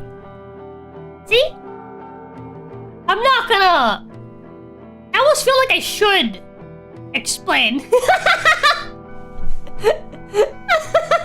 Okay, now I feel like I have to explain. This is almost worse if I don't though. You guys have too much information now. You guys have too much information, but not enough at the same time.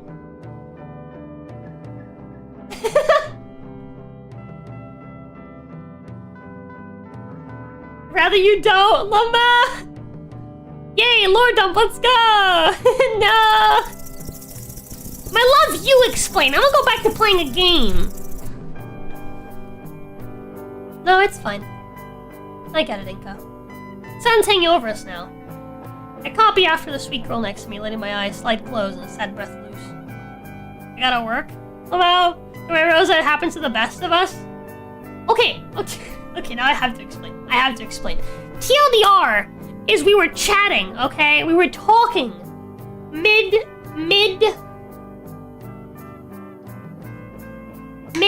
you know.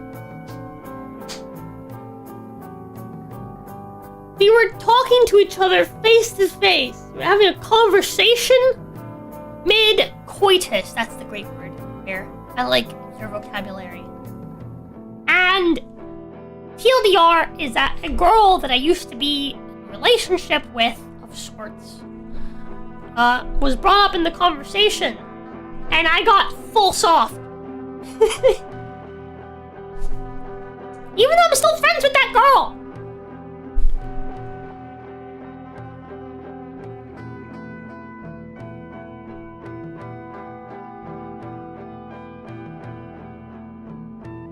You know, that girl is cute. Yeah. Like, we weren't talking bad or anything. We were just, like, casually chatting about something. I can't remember what. It was like, yeah, it was like a very casual conversation.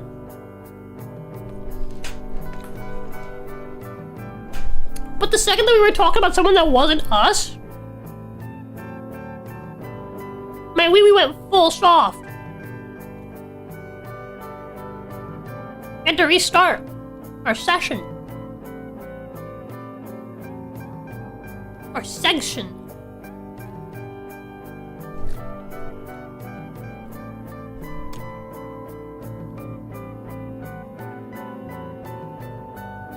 That happens, things change to people in your life. It's not even that. It's just like, how do I put this? I don't really get turned on by people that I'm not in a, like, that I don't, like, have, like, some sort of romantic interest in, if that makes any sense. So, talking about someone that I used to be in a relationship with, but isn't the person that I'm in a relationship with and actively fucking, like, it kind of just, like, took me out, I guess. Like, I was like, no, I'm not supposed to be hard right now. That person's not my wife. And so I got soft. Happens to me when a woman calls me Papi. Ooh.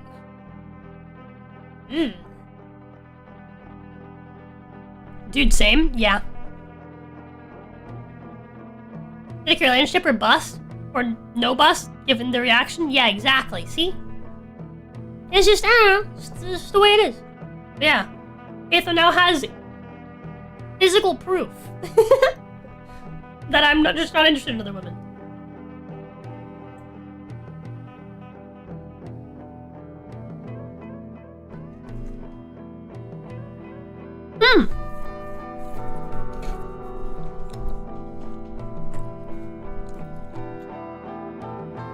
I'm so bad if I like a girl, I'll turn down threesomes even if we aren't dating. Yeah, I've done that before. Well, not threesomes, but I've turned down sexual advances before from other women if I like someone. I'm just not interested.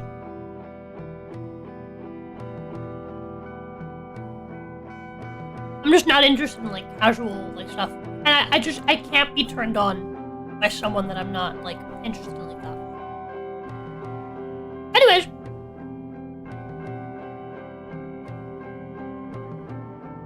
Except for her clone, whether it's a good or evil clone is up to you. Maybe. Anyways. After some time, she breaks silence with soft and tender words. Of course your parents care. Just like that. Why else would they work so much? What about me? When's just how pathetic that sounded? It's for you, you doof. How else could you afford all these nice things? Words grow quieter as time goes on, and my body sinks into numbness again. Dad cares enough to work for my sake. Enough to talk to enough to talk to my godparents into letting me live with them. Didn't have to, and yet I'm burning them. Mine connects the dots. Mr. Halford talked Randy and Sophie into it. That's why I have to be able to live on my own as soon as I can. Because if they don't want me there anymore, that's it for me. I told us how happy they were to have Olivia rejoin the party. They wouldn't, though. They love you like Damien and Vinny. Takes the morose thoughts from her head and then looks at me with serious moonshade eyes. Anyway, you should do the same for your parents and yourself. Hey yo, cute. My world goes horizontal and I find my head atop the comfiest pillow I'd ever felt. Nod and nod. I nod and the nod becomes a nuzzle into said pillow. Above me, Olivia yelps. I try to turn and see what's wrong, but something falls on the top of my head. It keeps it in place. Nothing. The soothingly cool something rubs across my head, drawing me further and further into restful peace. Along with the gentle caress, the deep vibrato. Vibrato emanates from somewhere, resonating in my tired mind. A lulling touch and tone, my eyelids grow heavy. Aw, it's cute. Then I wake up, Olivia's gone. I check my phone for the time, only realize it's 4 in the morning. Can't help but groan as I sit up on the couch. Instead of feeling horrible like the past few days, I felt surprisingly well. There's no doubt that I had Olivia to thank. Hell, I might even be able to go to school today. Wonder if any of that soup is left. She probably left in the fridge, right? Look for the appliance and open the door, allowing my eyes just light. Time for me to spot a Tupperware container filled with delicious meal. Nice, I'll have to ask her for the recipe sometime. Thanks to Olivia's advice in cooking, I'd finally made my recovery and returned to school. In other words, thanks to her, advising him to stop drinking lean. And making him food. Glad to be back. I feel like I missed so much while I've been gone. How much I needed to catch up on. I mean, I did manage to finish all the assignments that Ben had sent me. But I feel out of the loop with other things. Like gossip about me. They even tried to give me the rundown of it all during PE. I'm in shock over how bad some of them got. To cartel drug running and FBI's most wanted? I don't think that's even possible in just a week. The end of class bell rings throughout the school. Feeling the start of lunch. Everyone in class is packing up their things. Mr. Yanakon speaks up. Alright everyone, make sure you complete your assignment by the next class. You'll have a wonderful rest of the day now. Oh, Mandinko. I want to mention my name and I throw on my backpack. Could you wait a moment? I have something I wish to speak to you about. Yeah, of course. He looks back from the classroom entrance, waiting for me. Don't wait up on me, I'll meet you at the table with the others. Shrugging a nod, Olivia wheels herself out the door and down the hall. I've all seen this classroom until it's just Yanakon and I. Please have a seat. He sees close to Yanakon's desk, putting my backpack down as well. Yanakon gets up from his chair and walks to the desk, leaning against it. So, I'll be quick about it. I got a job that needs doing. Right. Up. You've missed assignments and I need makeup work. And I need some extra help with something. Something I think you'll be very interested in. Some good friends of mine are getting married in a few short days. There's someone at my door.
was weird. Anyways. I'm to be the photographer. And given the excellent learning experience... Oh, my wife's calling me. Hello? Open the door. No one. It was the weirdest thing. By the way, when I say my door, I mean like the door to my room, not the house. That was weird. Yeah, I heard the knocking from your mic. Yeah, that was weird.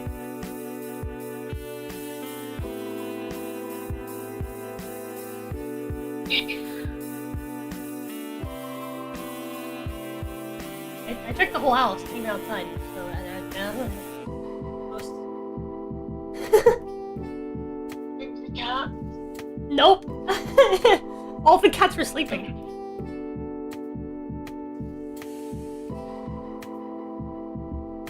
Oh well. That's weird. Yeah. Anyway, Love my you. lunch break is over. Oh, I'll see you. I'm gonna miss you. Yeah. Learn how. Love you. Mwah. Learn how. See you in 3 hours. I'll see you. See you in 2 hours. See you in an hour. Love you. Mwah. Thank you so much. I love you too.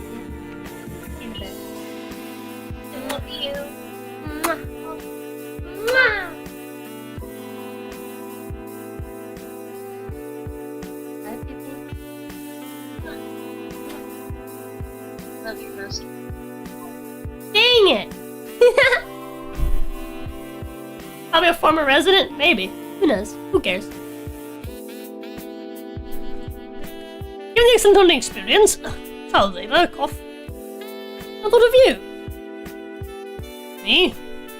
Yes, if you'd want to, of course. I can always call in some associates to help me out, but I thought adding in some extra credit would sweeten the deal. What would we be doing? Proud smile on his face and a distant look in his eyes? Well, you'll be my apprentice in this case. You'll not only be helping set up more elaborate photos, you'll also be doing a lot of independent shots. Independent? You mean I'll be taking my own pictures? Yep. In fact, you'll be using my SLRs and lenses for this. Keep all the shots uniform.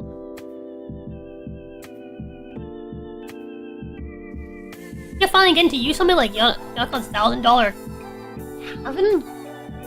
Cannon. It makes my head swim. What do you say? Interested? So it seems like a hefty task, even if Yanakana would be there to help us. And again, Yanakana wouldn't be offering the job if he didn't think I was capable of doing it. And it could be my first official photography gig. And a wedding shoot for Booze. Not so daunting yet enticing. I'd love to. Alright, sounds like a done deal. It's after school today, we can talk about it more later. Now, you should be getting along to lunch. Thank you, Mr. Yanakan. He turned a nod and grabbed my backpack.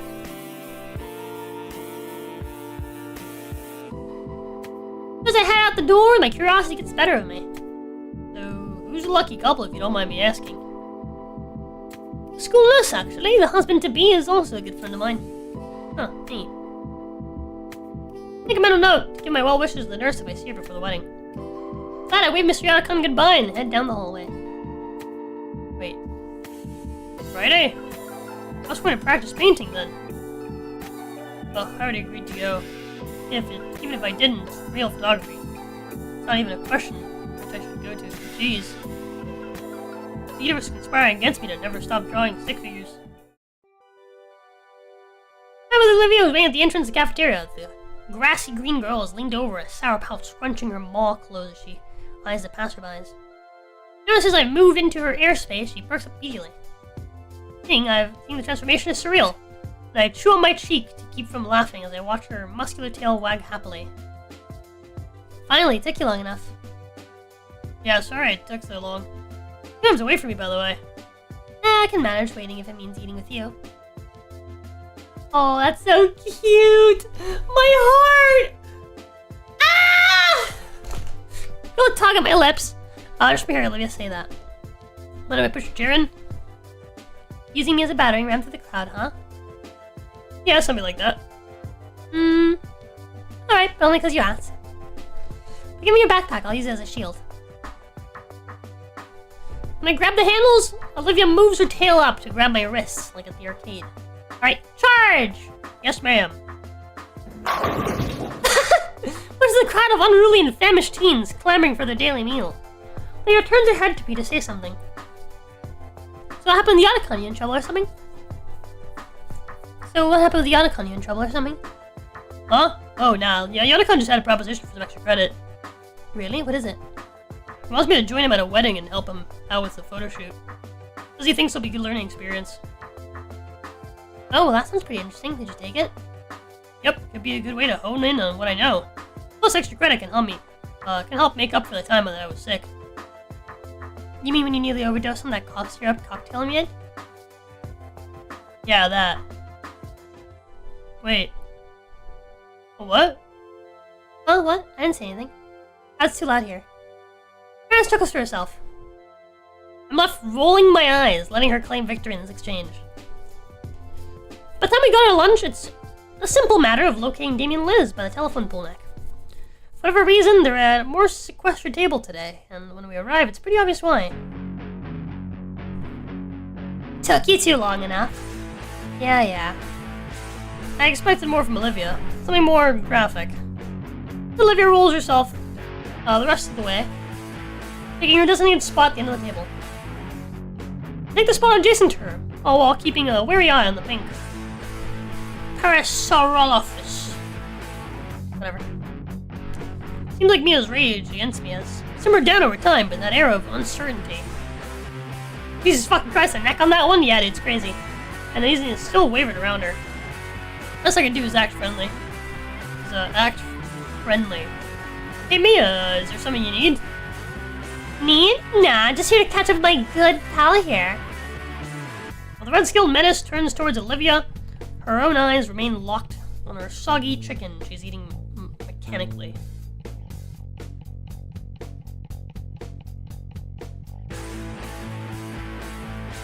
I thought you were here asking Liz for her homework, though. That too. Alright, you guys. Here, soda cans are rolled down the table, and I think, raptor Christ, I'm able to catch both before they ram into my tray of questionable lunch meat. You guys were taking a while, so I grabbed just the drinks for today. No, you didn't.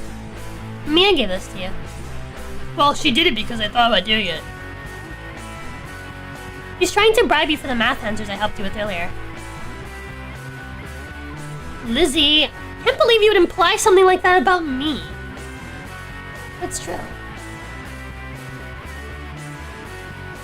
But it's true. Hey, free soda is free soda, man. Any rate, real reason I'm here is, say Olivia, you leave your phone at home or something? People are trying to contact you all day. oh. I pulled her out from her jacket pocket. Catch a glimpse of her wallpaper, a comical portrait of guts that she's probably doodled. Yeah, I ran out of service for the month. What the hell? You don't get a proper monthly plan? I got more important things to be doing than this, you know. If they want to see Olivia so bad, why send you and not just show up themselves? Shut it! What's so important for all this anyway? Who's so important for all this anyway? Who'd you think, then? Anyone want to talk to Olivia? Why does he want to talk to Olivia?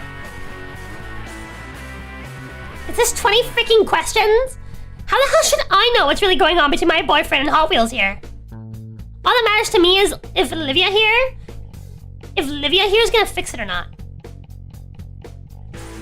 I'll think about it. Ah, whatever. I'm out of here. Smell you later, Gator. He storms off, leaving Olivia looking very sour. Things alright with Ben? Olivia rests around the table and slumps her head in. I don't want to talk about it. Where did Brandon from before go? Well, anyways, Damien, you shouldn't condone cheating, even with something as simple as math homework. But you helped me out with it. That's different. I helped you with it, and I think you're getting something out of it. Like the answers. What I mean is, in comparison, Mia's just trying to be lazy and she's only cheating herself. What's the issue then? What's the issue? Yeah, I get free soda? Someone you hate? This guy's a genius. What's the issue then? What's the issue? Yeah, I get free soda. Someone you hate tricks yourself into staying stupid, and everyone thinks they win. It's great.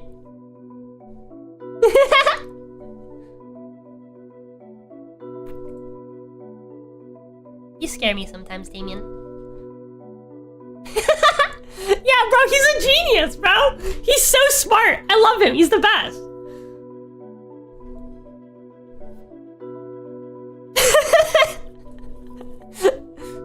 Guess I'll ask Ben what's going on if I see him later. In the meantime, Olivia's disposition only keeps getting more and more dour. I'm trying to think of something to help cheer her up, but I keep coming up with dead ends on just what could work here. There's gotta be something. Can't just leave her in such a sour mood. Oh, how about that?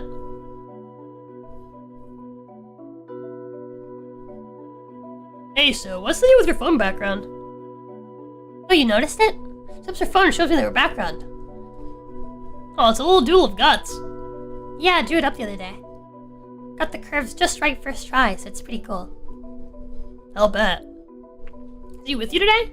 No, I left him at home. How often do you bring him? Not often. Maybe once or twice a semester. Even then, it's just when I'm bored. Although once he was just in my hoodie when I left for school. Unexpected. It was! Here, I got some pics saved. You can display a small creature atop a desk with skinny tail clutched to its chest tightly. I don't know why, but when he holds his tail like that all the time. You know, Damien and Liz hovering behind me, their eyes locked onto the adorably fat creature on screen. I don't know who coos, probably Liz. Olivia rolls her eyes and swipes to the next picture of the cute pet, now in a transparent bowl and looking confused. In a minute's lunch, we sit huddled around Olivia's phone, tranced by her sweet little rat, as it did the most mundane things. Yet, Gut's method of doing them was way too undeniably cute, and that's what really got to us. It made time fly faster than we could even notice. Fuck my brain. So blockheaded that he hits a negative integer overflow and becomes genius. Yeah, dude, he's great. He's fucking great. Ding dong, bing bong. Ching chong, king kong. I blink a couple times and stretch my arms and legs as I get up from my desk. Miss Procking really knows how to make 40 minutes feel like 80. Well, at least it's time to practice painting. For real. Wait, no. Yana kind of wrote me into the photo shoot. Can't practice painting. Can't get good at anything.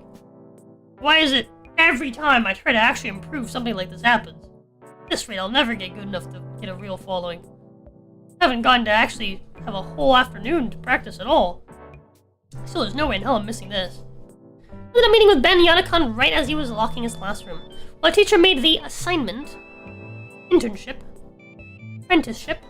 While he had made it all sound simple, I was still subjected to some paperwork. Something about liability waiver or something. You know, in case something happens to us, like surprise attack by 5 teenagers in multicolored spandex. I wonder if that happens often. We still filed the form out of the instructor gave us, as the instructor gave an overview of just what exactly Ben and I would be doing. There's a few structures out here, save for one at the edge of the cliff. Ben's the first one out of the cramped car with an armful of telescoping black stands. I follow his example, unloading the vehicle. Power Rangers? Yeah, I think you're right. There's a Power Rangers reference. Alright, you remember what you're doing tonight? Yes, sir!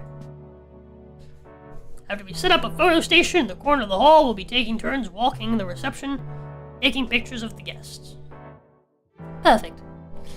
I'll be with the wedding party the entire time. If you need me, just look for the gang of similarly dressed women screeching, and you'll find me. He grins as he helps carry the last of the lightest equipment from the trunk. Remember, this is actual work, so be polite, be efficient, and most importantly, be a nice separated tablet ready for any order our teacher's willing to give us. Have fun. But, trust me, clients will appreciate it more. Yeah, Power Raptors. Silly vulture. Finally finished with unloading, I inhaled the mixed aroma of ocean flowers. While I find the scent energizing, Ben seems to have the exact opposite reaction. His brows pinched together in disgust. He finally tries in futility to fan away the air with one hand while covering his nose with the other. Ugh. I think I'm going to be the sick one after this weather. I'm gonna be the sick one next with this weather. I can't read chat. His brows pinched. What? At least the view's great. Sorry.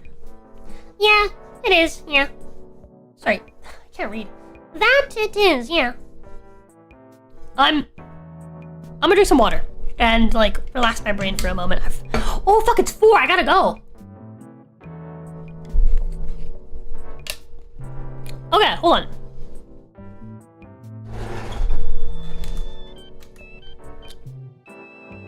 Okay. So this reception hall is where we're gonna save. And I need to go. I need to go stream over on Helmsman's channel. As of 6 minutes ago. Fuck.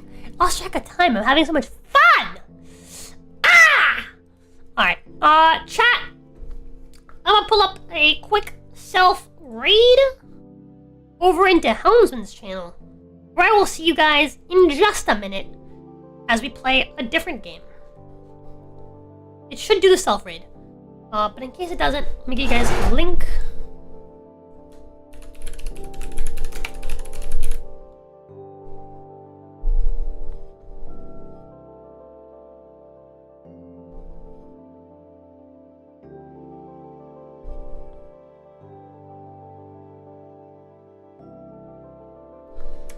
Here you go!